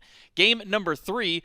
Again, looked like this was going to be one for Hex Mambo. Dzoni gets off to a tear on the Thor, I believe 4-0 up at one point. It was a 7-1 lead that Hex Mambo had. But then, Bobby, you look up at the gold chart, you look at the experience, and it's slotted in favor of the Ravens throughout that entire game. The early kills translated to not a whole lot for Hex Mambo. Highland Ravens able to push through to the end game. And really, it felt like a lot of heavy lifting done by Haddix on the Nike. He is really making this pick shine in these last 2 games. Yeah, and I think the problem is that they are getting these wins, and they're consistently getting these wins, but they're in the same spot. Killing the 3 levels down Sylvanus and killing 2 levels down Zapman isn't going to get you the same amount of XP as getting like a Gold Fury, or killing the Fed solo laner, or killing like the Fed mid laner, something else like that. And I think that's part of the issue. The lead that and I put that in quotations, the lead that Mambo had just basically came from Zap and Hurry not being able to farm as much as the dual lane of Mambo. And they need to be able to extend that to either a Gold Fury or the mid lane or the solo lane. Otherwise, we're just going to see what happens in this game, which is, yes, they have the kill lead, and they had it by a lot, but they're not going to have that same XP and gold lead. And then when it gets down to those late game fights, if you don't have a true lead, they're really just 50-50s. And when you got to these late game fights, I mean, I just have to say, Haddix was doing so much, and that's the second time that this Nike has really been wreaking havoc on the backline of Mambo. Something has to be done about the Nike. And then while it may have been a quiet kill game for Scream throughout the early, he certainly was at least able to put out some good damage and really make his presence known around that team fight stage. 10,000 damage doesn't seem like a whole lot necessarily for Scream, but getting those assists out there, the cripple that comes from his ultimate really helping out. But I think maybe the number you might have been kind of going about was 30,000 by Haddix on the Nike. It didn't seem like he was doing that much, but then you look at the build path that these solo laners have been taking. This Jotun's in first slot, followed by that Glad Shield, and then even just getting that Sundering Axe. So much just immediate proc damage that comes from this build that is just allowing this Nike and these solo laners to really start stacking up that damage. Yeah, and to be fair, Scream isn't the one that's required to do damage. He is mostly, as we said, like on the desk. He is the janitor. He is cleaning up. And when Haddix is doing 30,000 damage, 10,000 damage more than anybody else in the lobby, Scream doesn't need to do more than 10,000. He just needs to be able to clean up the people that Haddix is getting down to half health. And that's what really happened in those late game fights. Haddix has been able to put out enough damage, threaten the backline, and then Scream. I mean, there's very few gods, Baka, like Thor, there's very few gods that can really chase down and clean up fights like Baka can. So I really did think the Baka didn't look great early. In fact, it looked rather poor early game. But when it came down to it, as you said, the late game, the mid game Baka was enough and really made those 5v5s difficult for Mambo. Oh, wow. That is respect. That's a massive amount of respect from Hex Mambo. 2 games in a row, Haddix pops off on the god. Hex Mambo say goodbye. And notably, the first time that they're jumping into that first pick slot this entire matchup. So now we get to see what Hex Mambo puts priority towards and what bans they want to try and toss out here up against the Ravens. Take away Scream's Thor. Probably a good call there. Not something that they maybe want to top prioritize for Dzoni. And then taking away the Nike, as we mentioned, that Haddix has been popping off on the last 2 games. Highland Ravens, they'll take away the Athena and the Baba Yaga, so not going to allow the Baba Yaga to fall into the hands of the EU SCC. But now is where I wonder if we see a Maman ban come from either of these 2 teams. Does Dzoni have a Maman? I would have to hope so at this point of the game with how long she's been out in competitive, with how strong of a god she is. We know Scream's got one. So it's a matter of, do Hex Mambo want to take that risk and let Dzoni run that pick on match point? Or do you just ban that one out safely? And a little bit kind of comes down to, the other option is Aphrodite gets let through. Ooh. So it's kind of like a double-sided sword right now that the Ravens are, well, as long as the Mambo don't ban one of them, but if it does go over to the Ravens and the Aphro and the Maman are open, one of them will have to be let through. And there's a chance that both of them do. That is a popular thing that the second-sided draft team would do, where they leave open both OP characters and just trade them. Mambo taking a little bit of time for this last ban. Awilix is something we've seen banned. Thoth is the ban they go for, leaving this open to the Ravens. Do they ban the Afro? Do they ban the Maman? And then, as you said, depending on what happens, what do the Mambo lock in? And they have the opportunity to choose between Afro and Maman. And really between those two, I mean, we might get to see what Hex Mambo think is the better, or maybe what they think they're better with. But between Maman and Aphrodite, Inbound, is there one that you would rather have as that first pick spot, especially for Hex Mambo being here on match point? Give me Maman. The hyper carry potential of Maman is just, it just brings a different level to your comp. You have this insane, I don't want to say insane, you have really good farming potential with the Maman, but you have insane late game damage, and it's not just single target, it is big team fight damage. But not to take anything away from Aphrodite, I still think she is phenomenal, one of the best laners we see, and that she basically makes whatever god she is linked to a hyper carry.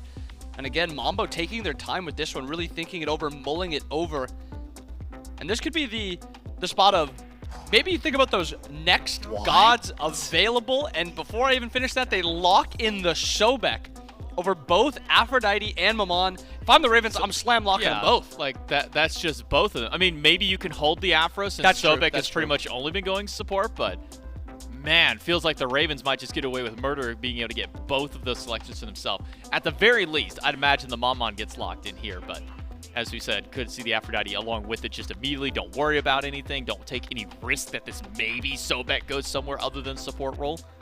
But at this point, just given how the state of the game has been, wouldn't be a bad idea for Highland Ravens to go to that. But even they're taking some time to think this over. Now, it is important to put out the weight of the stakes of this game here on in game number 4. Highland Ravens win this. First team from this event to qualify to the SWC. A big win for them. They get to punch their ticket. They don't have to worry about anything else. Hex Mambo, if they lose this one here, whether it be in game 4 or game 5, neither team are out with a loss in this set. They still have a second chance to qualify tomorrow if they don't make it here. But being able to qualify, the first time you get there, so you don't have to worry about another best of 5, you don't have to sit down and do a ton more VOD review the night before to go into another match, has got to be a huge boon for these teams and really a huge weight lifted off their shoulders. Something that just occurred to me with why the Mambo may have gone for this Sobek. Sobek has got a pretty solid matchup into Aphrodite. And then one of the only characters in the game that I think has a positive matchup into Maman is that Camazotz, which cannot get banned this game. So maybe the pick is, let's get the Sobek. They can have the Maman. They can have the Aphrodite if they want it. We'll take the Camazotz, which is this good 1v1 matchup. Or I guess that is the opportunity also. They can go for the Awilix. This is just not a matchup that is as positive in the 1v1, but this combo of Awilix tier, we saw this in game 1. Dzoni and Julio perform these two characters to like the top of their ability. Not even gonna see an Afro? Wow, how the mighty have fallen in game 4. No Aphrodite ban, no Aphrodite pick for either team. And I'll just say, looking over on the side of Hex Mambo, while it might not be the top of the tier for every single one of them, if I'm loading into any lobby and I see that enemy team, I'm sorry, I'm dodging that lobby. I'm not playing against the Sobek Awilix tier. That just sounds like a nightmare for anybody at this point. So now Highland Ravens, maybe I guess their answer to that, instead of going with the safety and maybe the power that Aphrodite holds, just being one of those top supports, maybe instead going towards this Ares to try and play as a counter matchup to those 3 picks. You throw out that chain, you effectively throw out about half of each of their kits. Yeah, and we saw the Ares countered in game 1, and it looked okay, but it really didn't look like this true counter that you'd really expect, because it's not like you chain one of them and you're good. You have to chain all 3 of them if they're walking down at you, and I think that's like the difficult part. But Hurry still confident with the Ares, gets that Ares again, and looking at the P's and B's, or the second phase of bans, 4 mages getting banned, and the Ravens have the pick out here, and they opt for the Discordia, something we have not seen, but something that will help Haddix in that solo lane matchup, whatever it is that he does pick, because now he gets that counter pick into the tier. Actually, he gets to see the entire enemy comp. So that's what, 6 total mage bans into a Discordia for the Highland Ravens, with Baba, MLF, and Raijin on the side of the Ravens. The Morgan, Kukulkan, Thoth fan by Hex Mambo as far as mid laners are concerned. So seeing the Disco pop back out feels like one of those win harder characters, especially if you know you have a dominant laner in one of your other sides. You know, you get Haddix onto something that he can bully with, give him that extra boost of power from that Discordia passive, can help him really kind of, I think the terms help the rich get a little bit richer more than anything, and allow him to kind of bully a bit harder. Tiamat's something that we've seen a little bit this weekend. I believe it's mostly just been Benny Q would sometimes go to that one. We've seen a couple of mid laners in the SPL go to that as a comfort pick, especially if they think that this game might scale a little bit later. Tiamat really starts to hit hard once you get to that late game. And then the Ishtar to round out the composition for Hex Mambo. A dangerous top 3 from Mambo. Not necessarily the cream of the crop as far as the bottom 2 are concerned, but what are your thoughts on the overall composition for Mambo here? I mean, as you said, the top 3 is just so disgusting that you have to be happy with the rest of the comp. I really do like Ishtar. She is one of my favorite ADCs right now. I think Hachi on her are a couple of the hunters above her, but I think she's a fine, you know, bottom pick hunter. The Tiamat I'm a little indifferent towards. I don't think she's shown that much. I don't think she has this true, like, hyper carry mage potential that you'd really expect. Like, there's a really bad early game, and I don't think her payoff is that good. So I'm a little iffy with the Tiamat, but just looking at the rest of the comp, I'm fine with it. I don't mind the Tiamat just because of how good the rest of the comp is. And then kind of skated past it for a moment to talk about the Mambo comp. Let's talk about this last pick, Osiris. We saw this pick one time this weekend. It was, I believe, Deathwalker who locked it in up against a Bellona that was picked away from him at one point. And you know, Cyrus looked pretty good in Deathwalker's hands, and it kind of almost gave me like that rewind a few years back when it was the Bellona Osiris solo meta. Not going to be seeing it this time. It will be the tier versus the Osiris. But what is it about Osiris with this Ravens comp that maybe kind of leans Haddix towards going for a selection like this? Well, first off, I have to see kind of the build that he opts for, because right now we have like the 2 auto attack solo builds, I guess is the way to say it, which is Deathwalker's Executioner build, which was defense item, Executioner, Cloak. That was his build. It looked really good. He was doing a lot of damage, but he's not a true tank. He's really good threat, really good damage threat, but he's not like that true backline or sit in the enemy backline, not take damage. Or you go to the opposite side, which was, I think it was double shields that the Bellona had into like a Shogun's or something like that, which is a little bit more towards the defensive side. I think if he does go for the Deathwalker build, there is so much threat onto this enemy backline with the Osiris, the Maman, and there is not a ton of survivability because there's not that peel potential from the support. Sobek's not a great peeling support. And then Ishtar, Tiamat don't have like true survivability like that Hachi did. And now we also have to see Spudio. Can he live on this Ishtar comparatively to that Hachiman? He was very hard to deal with on the Hachiman, but now this is his first time off of it. How is he going to fare on this Ishtar? Laning phase should be a breeze. Ishtar's dominant in laning phase, but when it gets to those late games, when he's getting dove by the Osiris Maman, what is going to happen? Is he going to be able to kill, or is he going to be getting dove and dying? Yeah, I think the positioning of the support, more than anything, for the side of Hex Mambo could determine how well this Tiamat, how long this Ishtar can really live when they're getting dove by an Osiris, when they're getting dove by an Ares, a Maman. It's going to require a lot of extra help in that back line. Hex Mambo now have their backs against the wall. If they win this game, we go into a game number 5, lose here, and a win for the Ravens means that the Ravens would be our first team to the SWC from the qualifiers. Will they be able to make it? We'll find out in game number 4 with Goran Trelli. That's right. You've got to make it now. You might have a second opportunity if you're Hex Mambo, but you want to push as hard as you can. And Trelli, things have been swapped up pretty heavily, but the thing that stands out to me is Hex Mambo very strongly going back to things that kind of scream Hex Mambo to me, right? You got Julio on the tier. You've got what you want out of Dzoni on the Awilix, right? And Cozyx back on the Sobek. So a lot of powerhouses for him.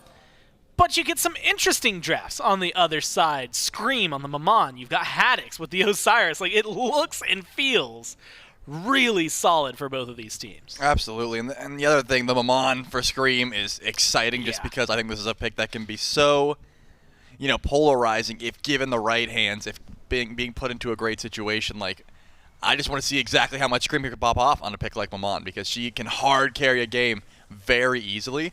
I've been waiting for the Osiris influx. I still think a great solo lane pick at the moment. The Death Toll seems to be the go-to at the moment, but I'm curious to see where Haddix goes with this build as well. So a lot of good things, and then of course just, you know, the Ares, which Hurriwind's been playing, the Hachi, which has been tossed back and forth between both of these teams, and then on the Discordia. If this game goes anything like last game, Haddix is going to get that passive and hog it for probably the rest of the game. But still, it's going to help out if you want to play through one single lane, so see exactly where that passive ends up sticking. Did he? He pulled both speeds. Did he really? Yeah. Wow, he did. You're right. He's pulling both of them. And admittedly for Vin, that's maybe great news because he's going to get a little extra, I guess, at the very tail end there. Just have a small, small red advantage lead. too? I think Vin pulled red. Ven pulled red and Scream. Okay. And Scream did both. Gotcha. I was like like there was more than just him doing both speeds. That makes more sense. Okay. So Ven's got his red. Scream pulled just a little bit faster, gets the extra clear, and now wants to go in for a possible cringe gank or just to see exactly what's going on. Julio's got blink. He's got heals. Should be just fine. Interesting start, but Maman's got some great clear, so that'll help out. Yeah, it is going to make things, I was going to say make things interesting, but I guess realistically we see the speed timers at the beginning of the game almost always like that anyway. So realistically, not changing too much for Scream other than maybe some farm pathing, and you can see it, level 3 for them at least slightly before Hex Mambo, who are going to catch up just a second later. Still level 2 for Julio, who at this point is really just trying to hold on under his own tower. You had mentioned it, though. He's got heals, should be fine. What do you think about the Osiris, though? You know, we got into, like, Maman's just good, right? There's no real way to dissect that at this point. We can look at her a little bit later. Right. But the Osiris stands out because we haven't seen him, you know, he doesn't show up in the bans the way Maman does. He doesn't show up in any of these other games. It's really just been a unique pick right now for Haddix. Yeah, I'm excited to see more Osiris. I'm telling you, he is a lot better than teams are giving him credit for currently. Possibly a sleeper pick once the actual SPL starts to begin, right? That could be, the actual SWC rather starts to begin, because I think in a great spot. And not even necessarily forced into this death stall. I think you could get away with a Warriors Axe start if you just want to play him sort of ability-based and look for that poke. The buff to Sickle really was a big deal because you don't have to max 2 anymore. You can max Sickle, go through the wave, get easy poke. Your boxing is ridiculous. So I'm a big fan of the Osiris. He will still have that fall off. That's not going to change. But if you get like Berserker Shield, a Shogun's going, you can still shred through some of these carries early on to, you know, before they get their full itemization online. I want to see Haddix just W key because that is the benefit of the tether. That's the benefit of this pick. Those mitigations really stand out. How he's going to set up his team. Because last game, we were talking about huge, impactful Nike. Unfortunately there, misses the sickle. Doesn't have the slow onto Dzoni. Has the blue buff as of right now. And a little bit of a clear advantage, but he's not going to be able to secure it fully. Instead, Dzoni goes in. Julio picks up the blue, and now they've got Haddix on the ropes. You need the chase down, though, to find it. There's the feather step, and one more auto is all you need, Dzoni. First blood, and now the invade flipped on its head. Goes for Scream, immediately diving in. There's Julio, goes a little over the mark, and the blue buff this time going to be secured by Scream. But can he secure his life? With a teleport in from Haddix on the tower right there, he'll stay alive to see another day. Man, if Julio lands that ultimate, definitely finding a kill, but unfortunately Scream had the juke shoes, and that seemed like a play where Haddix didn't need to die. It was just Scream was full on retreat, right? He completely bailed on that fight. Hurriwind, not level 5 just yet. Cozyx definitely has the kill confirmation, and he's gonna grab it. It's set up easily there. Now what do you have to offer after? Level 5 now for Spudio. Has the ults. Zap does too, though, and once Hachi has the ult, it feels like it's a lot more difficult to lock him down. So, kills coming out for Hex Mambo, and being able to pick things up exactly where they left off. Though, like we saw last time, Trelly, not always going to be the end-all, be-all. The Ravens keeping close despite the kills going against them. Certainly do. Cozyx picking up that kill is not going to be bad either. You prefer for Spudio to get the last hit, but a tanky Croc can do no wrong, and that's exactly what we're seeing now for Sobek. You probably get Gauntlet of Thieves online a bit earlier than Hurriwind. You start to get those stacks for your team. Should work out just fine. But remember, Hurriwind now does have his ultimate, so got to give a little bit of respect to No Escape. Dzoni was nearby.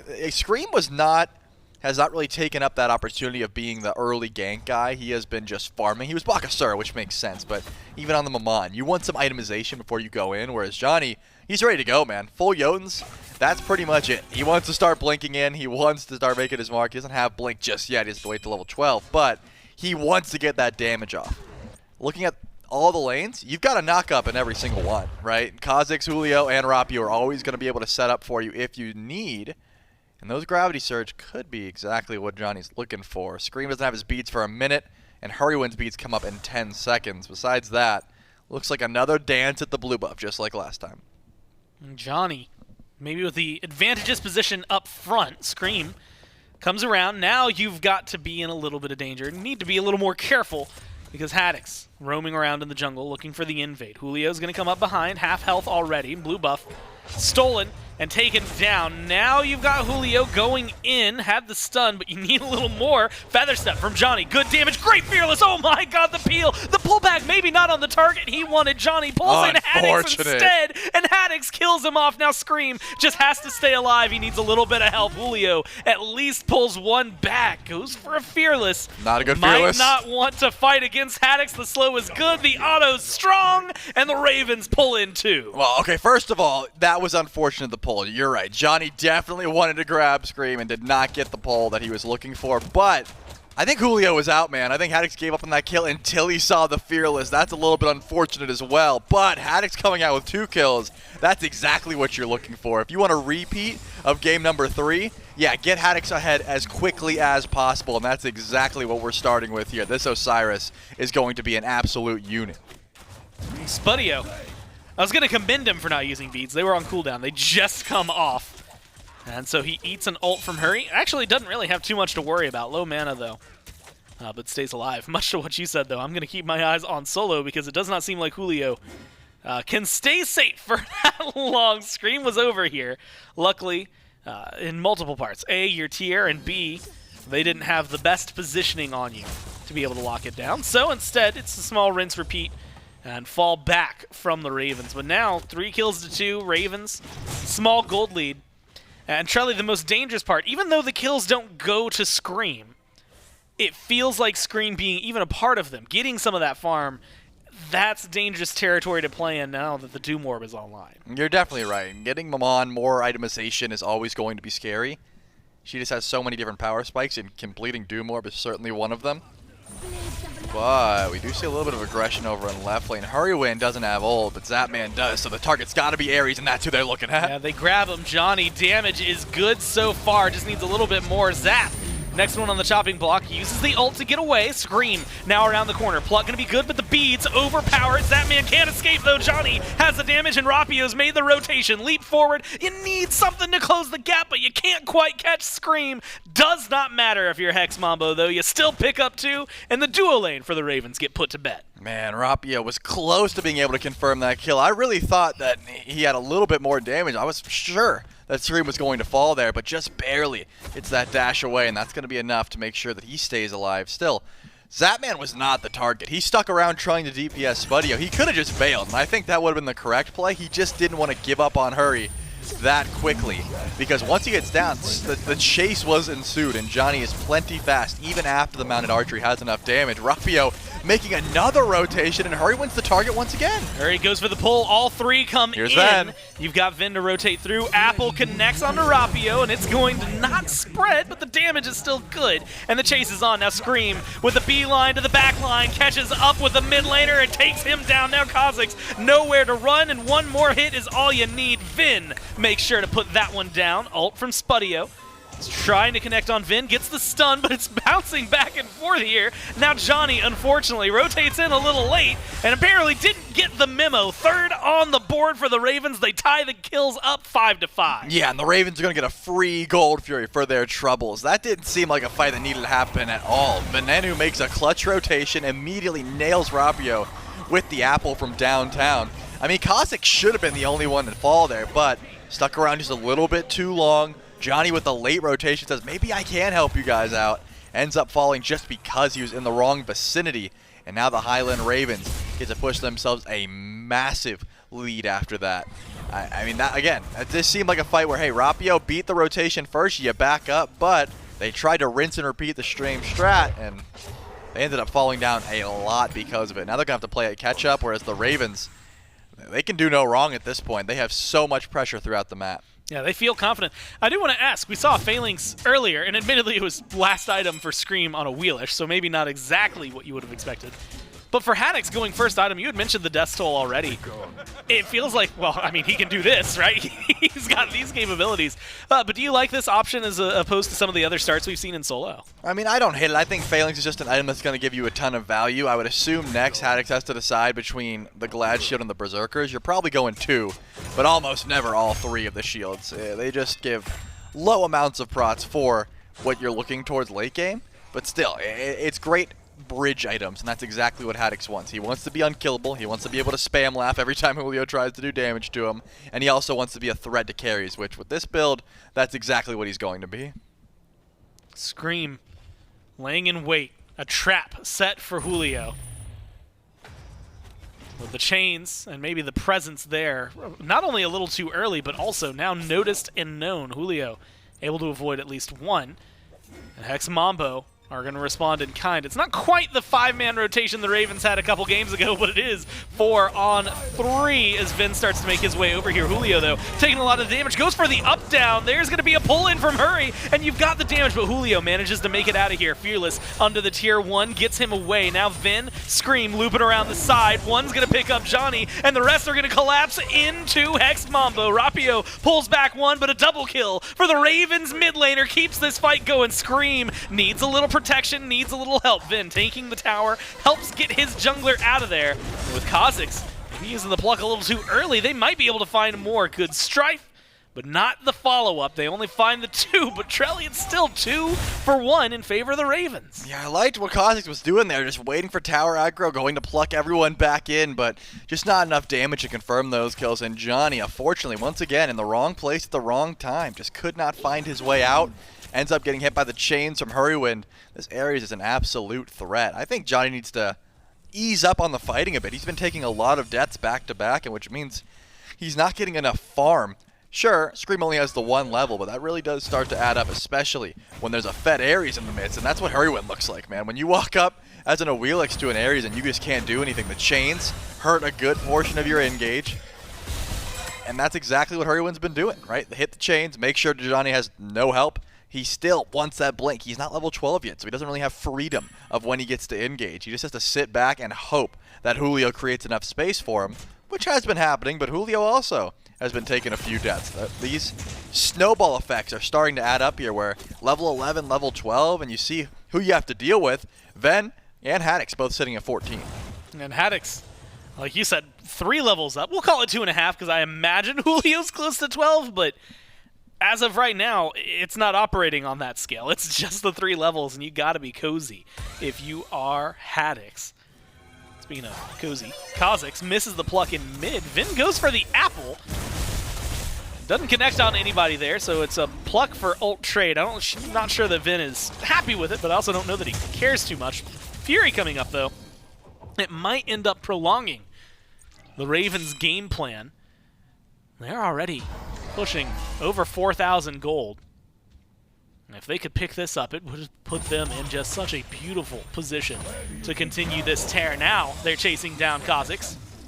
The poor Sobek can't do much about the chain, and then has to ult for ult trade with Hurry, who goes for the pull. Now Dzoni in trouble. You mentioned it. He's in danger here, and one more hit, and the bleed will do it. Scream finds him, and that is a 4th death for this Awilix. Just can't get the ball rolling. And that's the thing. Look at Johnny's build. He recognized immediately the magic damage is going to be a problem. He's trying to build into it, but he just cannot step forward. It's Hurriwind, it's Scream, and of course it's Haddix, the Highland Ravens. Uncontested. Grab themselves the Oni Fury, and Hex Mambo did the smart call. They didn't even contest it for a reason. Send Julio over to right. He has 3 levels to try and make up in the meantime. Send Rapio to mid. He needs some farm because Ven is 3-0-2 on this Discordia.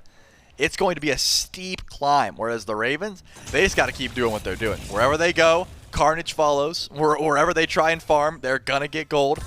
It's been working out for them because there isn't really an answer. There isn't enough damage to burn through the tanks. I don't see Hurriwind dying anymore. Like, even with the plucks from Cozyx, it takes a while. Unless you do something like this, maybe. Pulled back. damage needs to be there, but hurry! He's walking through a minefield. He hasn't stepped on anything. Everything goes his way. No CC connects, and now they've got the turnaround. Julio's so low, no one can get back there. You gotta protect Vin. You gotta keep him alive. The Aegis buys some time, but doesn't buy his life. Haddix comes in, looks for Dzoni, needs the hit, pluck, the peel. It's so clean from Hex Mambo to keep him going, and they manage to avoid hurry. He's still gonna get one pull, and he's looking for a single kill, but they manage to keep the carries alive. Only lose the Sobek in the process. Now Screammmmm loops around the red, sees Julio, does not go or bite down on the line. Instead, he's going to let it go, and Dzoni just barely makes it back to base. My heart pumps a little harder seeing him there, but it's no problem for him. Unfortunately, Trelly, despite the good, there is some bad coming in for Hex Mambo, and that is the Ravens picking up the Pyromancer, putting themselves even further ahead. Yeah, a little bit of a scrap here. Zapman needs to get back to lane and grab that wave, but he has to win a 1v1 versus Spudio in order to do so.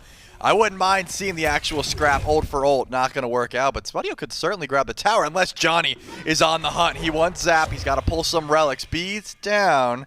Not going to go for it. Does not have the blink. Zap lives to see another day. Doesn't pull the Aegis, but like you said, ult and beads down, suddenly you've got a place to play in if you're Dzoni. That's really what's been missing, it feels like, right? Dzoni, you had called it out, but too many deaths back to back to back. He's 2 levels down. I haven't really gotten to see much out of the Awilix. No, anytime he gets near Hurriwind, his kit is done. Like, he has to leave. That's why he's going Magic D. He's going towards Screammmmm. That's the wrong direction. You don't want him to jump inside. If he does, plenty of damage. Dzoni on the retreat. I believe he's building Absolution. He needs to get it online so he can like start going into damage again. So Rated Edge would be doing numbers right now. It would help him out a ton, but he just doesn't have the funds. He has not farmed very well at all. Last time I checked in on him, I think he was level 13. Still, sitting at that same spot, I wouldn't be surprised if Cozyx is about to pass him up. That's dangerous territory to be in Cozyx. Like you said, been in a... Well, I mean, he's been in precarious positions himself, but he has definitely been kind of the spearhead for this team, for Hex Mambo's aggression. Kills gonna be about the same. Gold, not quite. In fact, starting to teeter towards the 6,000 mark here for the Ravens. 17 minutes into the game. No ult for Zap. No ult for Zap.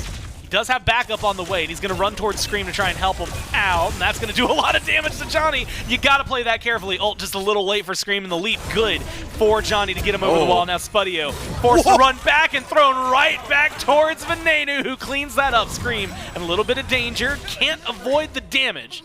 They end up going 1 for 1 with Dzoni being able to barely escape. And that is just the most annoying thing about Maman. Sure, Screammmmm goes down, but Spudio sends out his ult desperately, saying, someone get this Maman off me, and Screammmmm goes, boop, just hides inside, jukes the ult, immediately comes back out.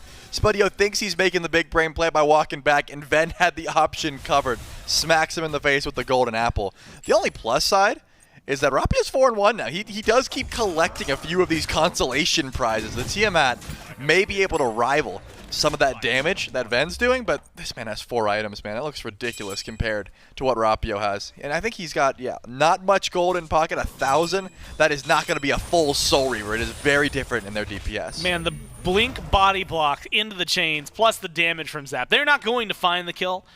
But I admire the pressure that they just put down on the Cozyx, especially because it opens this, Trelly. Fury, even though it's primal in nature, is going to be good so far for the Ravens. Rapio's around, and that's enough to make them drop it. I didn't expect them to just leash it. Maybe instead to jump over and chase Rapio, try to find a kill, try to find some more pressure. Instead, Ravens, they just drop it entirely and go back to farming. Has been the call for now. Remember, Haddix is still a wrecking force. A level 19 Osiris that has been chilling on the right side of the map. But when he wants to leave, when he decides to teleport over or just walk over, it's not going to be a fight Mambo wants to take. There's no one on the side of Mambo that has the damage to deal with him. Rapio, sure, level 18 is close, but the itemization is just not there. A little bit of a 1v1 between Ven and Rapio. Had to use the Aegis because of the golden apple, so Ven will take that trade every day of the week. Ven, speaking of, throwing out a little bit of damage in mid. It's only a little bit being dealt to him, just enough to peel away for himself. 19 minutes, Jelly. Primal Fury's up, Pyromancer's coming up.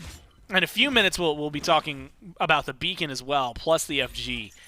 with Haddix being the wrecking ball that he is, first off, when you hit 20, that's going to be the limit, right? So you've had this massive lead up to this point. He's now 20. He's got the 3 levels over Julio. He still feels comfortable, but it feels like unless he's rotating in to utilize it, we're not going to see much in terms of the objectives. Yeah, I do think Haddix, it's time for you to rotate, just because if you looked at the golden hand, Julio and Haddix have about the same golden hand, which is a bit ridiculous considering Julio has 3 items to his name, and Haddix just upgraded his starter item, right? It is very different, the builds that we can see from the tier on the left side of your screen and the Osiris on the right side of your screen.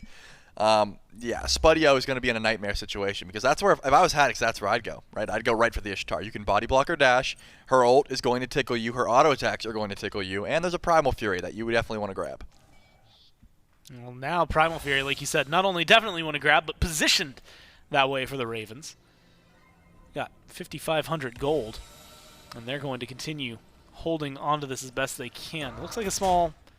I don't even know if I want to call it a skirmish in mid, but at least a slapfest. Now slows from Haddix, chasing down Rapio. They've got Cozyx isolated and alone, but Julio goes into the backline and stuns out 2. It's not going to save his frontliner, but it is going to set up Vin to be low health. Dzoni loops in once something big goes and looks for Venenu's health, is getting the damage, but is not locking him down. Finally, someone's able to kill him, but Trelly, it's 1 kill in a field of death for Hex Mambo. 4 of them are gone. Haddix with a double. Now Julio taken off the board. A full-on deicide for the Ravens. And I mean, Julio had such a good backline dive. Remember, Ven's beads were pulled a while ago, but Dzoni was not in range, could not pull the Discordia, so he had to blink in to finish the kill. Guess what? Immediately chained from Hurriwind. Dzoni could not finish that kill, so Julio had to go back in just to finish that kill onto Ven. Haddix essentially soloed Spudio by himself. It took a while. It was a multitude of dives, but eventually got him down. Or sorry, Rapio, not Spudio. And even then, it just seemed like Hex Mambo had no leg in that race. Cozyx is stepping up, going for a miracle steal. Let's see if he can get any sort of damage out, but can you even walk past Haddix is the question. Yeah, trying to get in is damn near impossible. Can't do that. And it's Fire Giant, 22 minutes in for the Ravens. All 5 strong. Why not add the Pyromancer to that? They didn't even end up getting that Fury, so even more gold on the board. And Trelly, they are fast approaching the 10,000 gold lead mark for them. They are currently 1 game, 1 Titan kill at this point away from making their way back to the World Championship. For some of them, for Hurry, it's been a little while. For some of them last year. And it is just making sure that they can get there. Primal Fury started up by the Ravens. Cozyx comes in, whiffs the pluck, but there's going to be a knockup, and it pulls in Zapman. They kill him off, and Hex Mambo are not ready to let this one rest. Instead, it's going to be aggression. Venenu, main target. Dzoni goes in, is looking for him. You need a little more, though, and no one's there to help him out. Rapio loops around. Alternate timeline for Vin, and it keeps him alive, keeps him moving, goes under the tier 2, and he keeps on kicking. Julio up, down, stun is good, looking for a lot in the back. Meanwhile, Haddix, 1v4, tries to do so much. Can't believe it. Julio finally taken out, but 3 kills for Hex Mambo show that they are not done with this fight, not done with this game. I mean, Scream, he's got a lot of damage here. It's going to be scary. Do they have the CC chain? Yes, they do. Scream used his beats, but it doesn't even matter. Why not? Put Hurriwind down. Hex Mambo are not done yet. They will not be rolled over. I cannot believe they won that fight so handedly, Gore. Look, it's a pendulum. Trelly swings hard one way, then swings right back the other. Deicide for one, deicide for the other. And I mean, look at that dip. That's not that much, but you just got rid of the full Fire Giant. You stopped it in its tracks. You could get a Fury. You could, well, unfortunately for Spudio, not quite get this. I want Spudio to fight this. Do it. He's going to go for it. Has the maybe not as the damage. Zapman locks that one down and instead keeps things still light Ravens lead. Yeah, I mean, there was a ton of gold in Spudio's pocket. It was never going to be a good fight. However, remember, this all started from Zap getting picked, right? He gets knocked up, he gets pulled back in, so Zap had to get something, right? He's like, guys, my bad on that. I may have just thrown away our whole fire push, but I'm gonna solo Spudio. Like, do not worry. I'll save the tier 2, and I will solo him. This is where it all started. Cozyx blinked in, missed the pluck. See if he can do anything here towards Primal Fury. Doesn't seem like he even wants to, and that's probably the correct call. Unfortunately, you're going to see a pull coming through, which means beads down for Rapio. It's a good blink ult there for Hurry.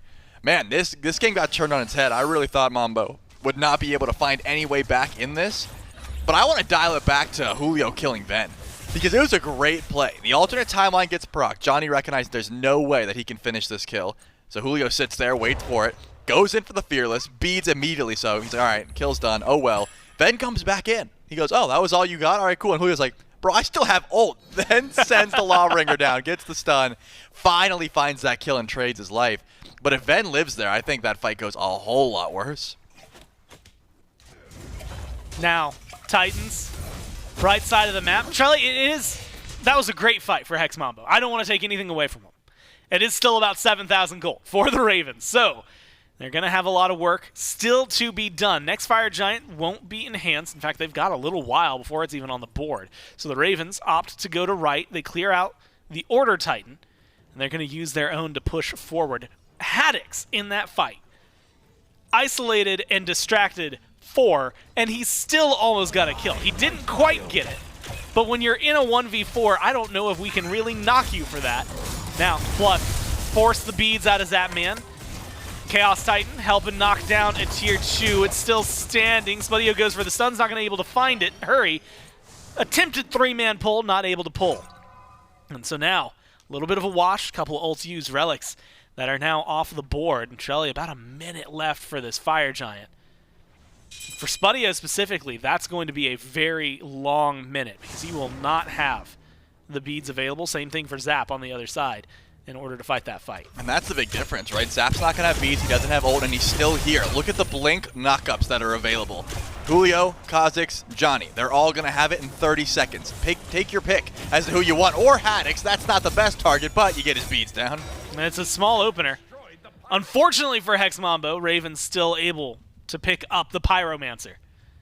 Keep this lead steadily in their favor. But I love the way that they're playing this. Look, Hex Mambo is not playing like they are 8,000 gold down. They are not playing like they're missing relics on some of their most important players. Instead, they are playing aggressive. They are making the Ravens make decisions that are uncomfortable. Now with Fire Giant on the board, we're 27 minutes in. Depending on how long this dance goes, we're either talking enhance, or maybe a great equalizer if Hex Mambo can find their way in to pick it up. That does seem to be the call, right? Because full on retreat was the play. Scream's on the left side of the map. Hex Mambo has no way of knowing this because the vision was all on the side of the Highland Ravens. I mean, I think all of Mambo has been on a ward pretty much this whole time. Finally, they're starting to wear off, but the Ravens knew exactly where Mambo was. They knew that the Fire Giant wasn't being contested, and Scream knew he could farm up that last item, likely a Rod of Tahuti, and yes, he buys it full. Ben gets the beats down, but Cozyx takes a lot of damage. Yeah, might not even be able to walk out of this one. Burn from Hurry gets the job done. Now Haddix is going to keep holding W because that's all he knows how to do. Leap over the wall. On to Rapio. Slow's going to be good. Forces the Tiamat to jump away, but now Hurry goes in. Beads available now for Rapio, and doesn't have to use them as they disengage. Julio, though, in a little bit of danger. 4 surrounding him. About to be 5 as Scream comes around the corner, helps save Hurry, and looks for the burn. Has what they need, and the front line for Hex Mambo gets dismantled. Van takes a lot of damage. He's wrapped up in the tornado, and the beats. Aegis comes through. Dzoni can't find the damage, and Van gets to live to see another day. I can't believe, I mean, the turnaround, the peel that has to be there. Vin, virtually no health. Hurry, virtually no health. But Fire Giant, nonetheless, started up by Hex Mambo, by the Highland Ravens. Hex Mambo, Spudio tries to step up. Unfortunately for him, Scream exists and says no. Now Rapio might be the next one in danger. The slows are there. The leap, the chase down. You still got your relics, but you're going to have to use them if you want to get away here. Maybe the peel from Cozyx can help, but it is not enough. You have to use everything in your arsenal to stay alive if you're Rapio. Now, Julio, Dzoni respawning soon, but the Ravens, 5 strong with the Fire Giant. Low health bars means it's going to be a reset after the tier 2. Yeah, I mean, that was ridiculous that Ven almost died just because it was the tail end of Rapio's tornado. Dzoni happened to have the realization that there was going to be a knockup, pulls him in, but double relics come through. Now Ven's alternate timeline will be back up. At least it should be by the time this fight starts. Yeah, already up. So Ven has a little bit more safety in that regard. But hey, we've seen Mambo go for the stop even with 5 strong with Fire Giant. We have seen them win fights. This is not over by any stretch of the imagination. The Highland Ravens have to play this one carefully. But there have been some power spikes, Score. Full Envenom Deathbringer purchase for Zapman. This man is critting a ridiculous amount. You gotta be careful here. Hurriwind does have the range. Yeah, he's gonna blink forward. Yeah, they're going for the chase. They're starting the fight. Let's listen in with the Ravens as they take it. That's a little sold down. Let's go mid tower. Let's go mid tower. Red spawned as well. 50 on my ult. Let me get the wave. I'm gonna grab the red. What do you want to do here? We got it. Yeah, we got Jelly, they don't even need to worry about the fight. They get exactly what they need. A question at the end, which is what are they going to do here? Are they going right? And the answer is no. They're staying mid. They're trying to figure out where they want to be. All the big boss objectives are down. Pyromancer's about to be back, but you've got Fire Giant. You need your minions over on left, but a tier 2 is all that stands between you and a third exposed Phoenix, so they might as well march forward, see what they can get done. Might as well. Worlds on the line. The Highland Ravens have match point. It'll stamp their ticket to Arlington, Texas, but they have to play it slow. They cannot step forward for the Phoenix. They know that Dzoni has a pullback in. It can be very scary when you're trying to break the base, and they know Enhanced Fire Giant would really be the ticket. That's exactly what Dzoni? He's a little bit too far forward, Gore. All by himself. Damage is there. Now has Julio, and Screammmmm just a little shy of hitting with that ultimate. So Dzoni maybe lucky. Has to be careful though. Stopped at least in terms of the back. Now, Charlie, if this was set up for a Fire Giant, that would have been catastrophic. Right. Luckily, it's just trying to maintain a defense, and so it's not the end of the world. You lose your beads, you lose your blink, you lose that your ult. hurts. Okay, all those things hurt that you just said. That's the biggest difference, right? Dzoni wants to be able to blink in, find a one-shot, wants to be able to stick around Julio and get a pullback in. Those things aren't looking too possible at the moment. The beads is a necessity, Gore, because again, I told you, this Hurriwind, he's on point. The chains have been connecting consistently onto Julio, onto Dzoni, and the majority of their kits, I'm going to say all of their kits, essentially rely on getting some of those abilities off of the chains. I mean, more so Julio, right? But Dzoni still needs it as well as Zapman. Hiding in the shield buff. He wanted to go for the 1v1. Dzoni walks on the ward, but does not fall for it. Backs up immediately. I think Hughes is like, hey, there's no buff. I don't know if there's a Hachiman hiding in there, but there's no buff, so there's no reason for me to check in anyways. You know, and maybe it's just because I glanced down, I looked at Haddix's player cam, but just a small flashback to their comms. Even when the fight was engaging, right? At the end, it makes sense for it to be a little more calm and just directed. I've gotten so used to hearing even just like loud, hey, like one voice over the others. Go, but go, like, go, go, go, yeah, yeah, everybody's in there. It Right. gets very, very loud. That was a very like soothing, calm, collected It seemed like a comms. conversation almost. Like, want to go mid? Sure. We can go right. Yeah, let's do that. Like it's a walk in the park. When you have a lead like this, that is the case, right? You can sort of be lackadaisical about it, but not as if the Highland Ravens are taking this lightly. They are stepping up. They are playing as a unit. You will rarely catch someone that's not Scream or Haddix by themselves, because that is how safe the Highland Ravens are trying to play this one. Tiamat minions in left. That's going to help push back some of these waves. Rapio doesn't really need to delegate his body to left lane. He can just send the lizards and make sure they keep the wave pushed out. It looks like Haddix is going to show himself over there to deal with the farm for now. But a lot of these power spikes have been hit for Hex Mambo as well. We were worried about 6 items. It's pretty much just Cozyx who's off and needs to sell the recipe. But besides that, upgraded relics are coming through. Full 6 slot. It's not as if Spudio really wants to trade auto attacks with Zapman. Like you've got a Deathbringer Hachi versus like the kin size Shred Spudio, but it's because Zapman isn't necessarily the problem. It's been Haddix to the carries, right? The Osiris has been getting to the back line. Zap is just autoing who's in front of him. We're entering a part of the game. You know, we talk about it, the later it goes, the less important the gold lead ends up mattering. We're starting to get close to that, but right now, what we're seeing is Rapio forced to fall back. The apple does a lot, and Haddix is going to come in. Procs the alternate timeline, needs a little bit of help. No, he doesn't. Oh my god, his health is not budging. Instead, he's going to fight 1v2 and not care. Chase him down, and it's 2 kills now for the Highland Ravens. Fire Giant still up, enhanced, and behind them. So the question is, where do they put their pressure? It's on the Phoenix, right-hand side. You still got 3 strong for Hex Mambo to defend. Instead, they walk in, take the bird, and it's going to be the FG call. Well, I mean, Rapio gets absolutely destroyed, but that was Hurriwind's fight through and through. This man finds impactful blink chains, blink ults every single time. And once he does, Haddix just gets to play catch-up, right? He just goes to the back and says, oh, you got a Tiamat week? Oh, Ven hit a banger ultimate? I'm going to follow up, and that's exactly What happens? Johnny in the backline. Hurriwind and Ven not looking too good here, but the Enhanced Fire Giant's the target. Zapman pulled in by He's Johnny, gone! deleted by the Awilix. Now the chase has to be on. Cozyx is alone. Spudio gets targeted, isolated, killed off by Scream, who's going to continue to look for a little bit more. Johnny is fighting a 1v3. Timeline. He wants Venenu. He gets the timeline, but he needs a little more, and he just does not have it. It's a deicide at this moment. Rapio, Julio respawning, but the Ravens too low to get the FG, and Zapman taken from the board. And that's the big difference maker, right? Ven too low to do DPS. Haddix was the only one who's like, can we go in for Enhanced Fire Giant? That should stall out a little bit of this Enhanced Fire Giant attempt at the very least. Julio has to be careful. He's got full HP, he's got Blink, but his beads are down for a couple more seconds. So he needs to stick around just to play defense here. But it's going to be 20 seconds without Cozyx and Spudio. I'm not sure. They have to worry, though, because Zap's off the map for 15, and he is the best DPS. It's not as if you're pulling this EFG without Zapman alive, especially when you have a tank to worry about. Charlie, I'm going to take a small breath, right? Fire Giant enhanced. This should be pretty easily secured by the Ravens, right? Julio, Rapio alive. But unless they have a death wish, not going to step up to the Fire Giant. Maybe Julio is on that list. Should be burned before he can really get there. He crosses a ward to do so. You've got your team respawned, 5 strong. Hex Mambo. 36 minutes in, Shelly. If they want to stay alive in this set, if they want to push us to game 5, they've got to make a defense. Normally, we have a conversation about like really big, wide, easily clearing mage abilities, and Tiamat's got at least one of those.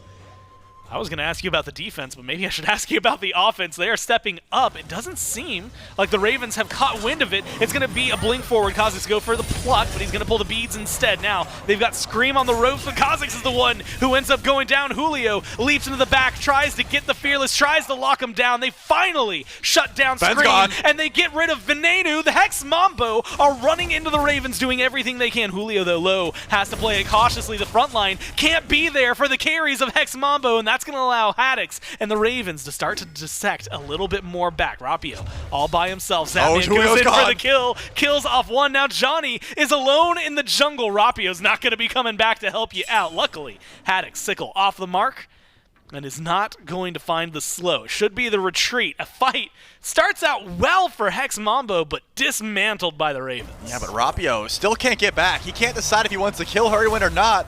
It seems like the mid-Phoenix is going to be the target without Rapio. It's not as if they can go in for Hurry, even beat it. So yeah, mid-bird down. But can they step forward even further is the question. Eventually, Hurriwind should lose this trade. But yeah, they're going for the Endgore. They've got the minions to do so. Can they step in and get it done? It's done. Got the damage. They've got the minions. The Ravens, they're going back to Worlds. That is ridiculous. The minions pushing in the enhanced fire wave. Johnny just didn't have the damage. He did not have the clear. And Haddix knew, hey, let's just walk forward, man. Let's let Hurriwind stall as long as possible. And Rapio could not kill him in time. That's going to be the easy end call for the Ravens. You have to admire it a little bit, though, right? Hex Mambo, first off, just to start things off, it's not the end of the road. They still have their opportunity. We do get to see more of them. But the Ravens, after we heard how calm and collected they were, after they get that Fire Giant, I'm worried slightly when I see that setup, an ambush. Seems like it could go well. They get 2 kills. It seems like the opening. But the way they dismantle the Hex Mambo aggression and split them up, split them apart, everything just fell exactly where they needed it. I mean, that was the thing. Zapman staying alive was a big deal, but he was never the target. It was blink in from Cozyx, pull Scream. He gets his beads down. Then Johnny blinks to the backline. Julio goes to the backline. You kill Scream, you kill Ven. Now you got 2 tanks and Zapman, who has gone untouched the entire fight. Julio stuck around. He's like, maybe I can sneak up. Maybe I can kill Zap. But no, immediately EI Jutsu, 2 crits, you're gone.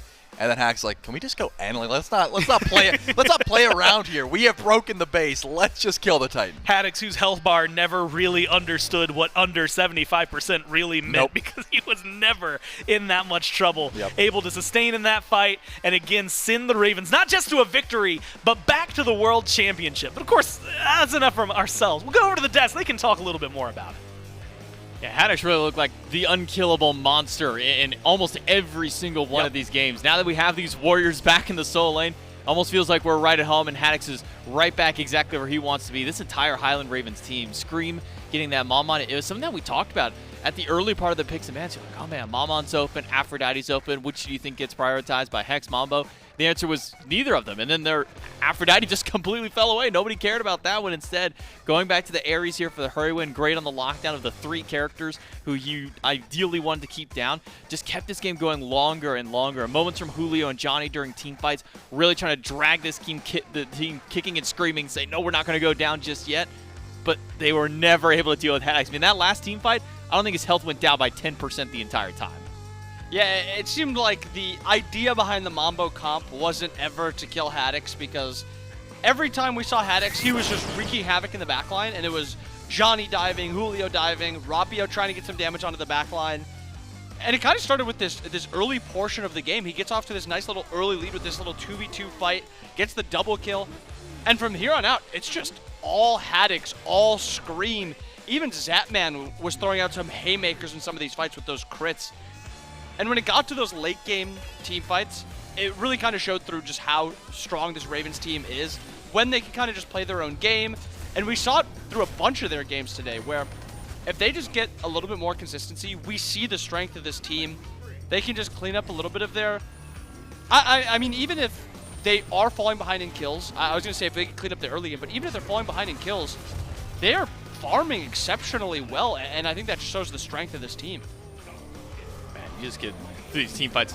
Literally nobody's looking at Haddix. He's just walking at every single player on the map, and not a single one can do anything about it. I think this Discordia, you know, you go 6 picks down in the mage column, you go, okay, well, what's next in the pocket? We see Discordia. I'm sitting here going, I mean, yeah, Discordia can do a lot of damage. She's got some good CC, but felt like a lot of the utility of this god came from the CC she offered, but also that passive going over to the way of Scream for the majority of this game. In fact, I believe from about minute 10 or so, this was just all in Scream's head. You're able to see what this Maman Brigitte can do when she's got that Discordia passive, and when you get that early game kind of a lead the Highland Ravens were able to go for. I think that 2v2 in the soul lane really kick-started at least the early game for the Highland Ravens, being able to get those 2 kills over towards Haddix and over towards Scream. And then from that point there, it's Hex Mambo trying to find any gap that they could to fight back in. Yeah, and I think we shout out Haddix for being pretty unkillable and getting out a lot of damage. But it was the entire Ravens team was able to just kind of dictate a lot of these fights and do a lot of damage. It wasn't one player only. It was all of them. Scream did 40,000, 30,000 for both their mid, their solo laner. I mean, Zapman did 25k, but you can't expect much more from him. But overall, just really good plays by the Ravens. Their team fightings were great. And I think we see kind of how they were able to play against this Mambo team, because as we said, that top 3 from Mambo was good. But what wasn't good was their peel on the backline, and that's what was exploited.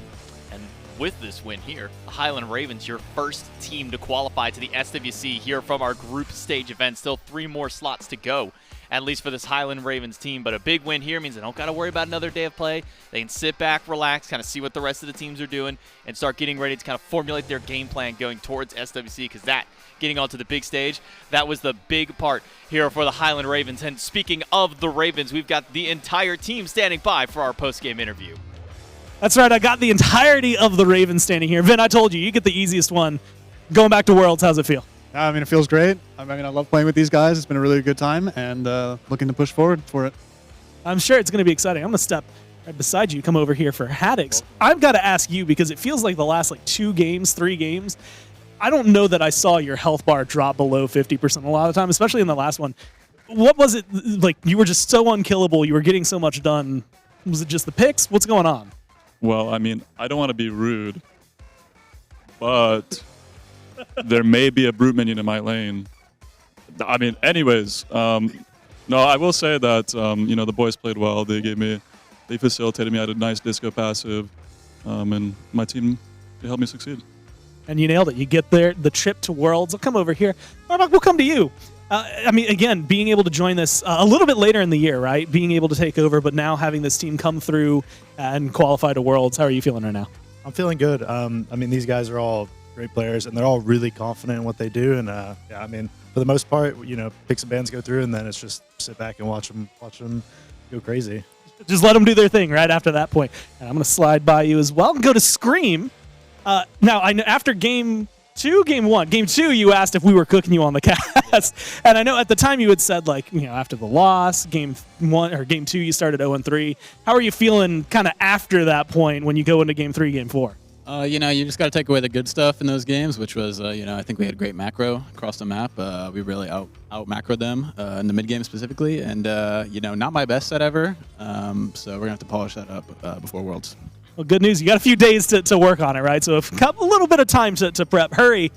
I'm sure you're happy. You've avoided the analyst desk this time around. How are you feeling right now going to Worlds? I'm feeling good, man. I'm feeling really good, especially after that guy taunted me on the other team. I was thinking, like, you can't be playing Sobek that many games in a row and taunting. I mean, that's just my opinion, though. But yeah, no analyst desk. Obviously get to play. I'm super excited. And, of course, no BM to the other team, by the way. Just want to make that clear.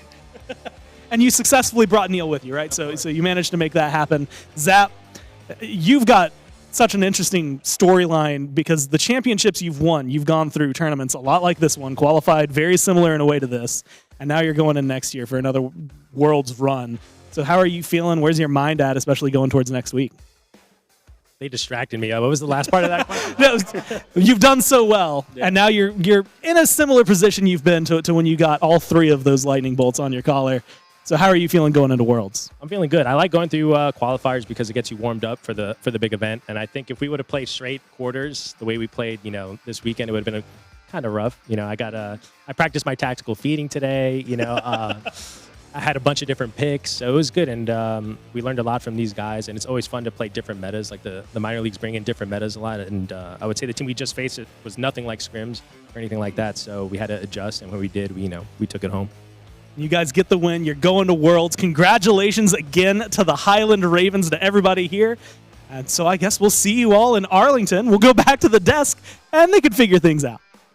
That's right. The Highland Ravens, your first team from the group stages to qualify up to the SWC. And then later tomorrow, we'll get to see which team wants to eventually pick this squad. Because after a performance like they've had this time and in this matchup, might be a team that I might be trying to let one of the bottom seed ones try and just kind of have at that point. So we'll kind of see if the Ravens get drafted up or if we let that one kind of fend for the Wolves. We can take a look at our bracket. As mentioned, it's our first qualifier round and our first team up to the SWC here in Group A. A 3-1 victory for the Highland Ravens after a 2-0 earlier in their week as well over the Chivalva Storm, knocking down 2 SCC teams to make their way to the SMITE World Championships, which now leaves Hex Mambo and Gilded Gladiators fighting for that final spot in Group A.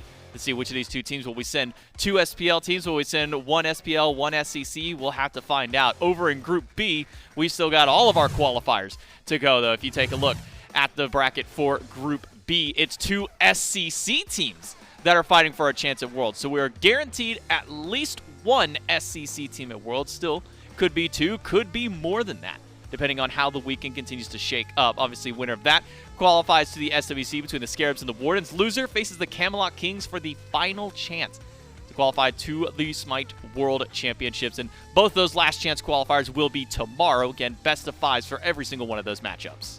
We've got such exciting SMITE coming up. We've got this SEC set.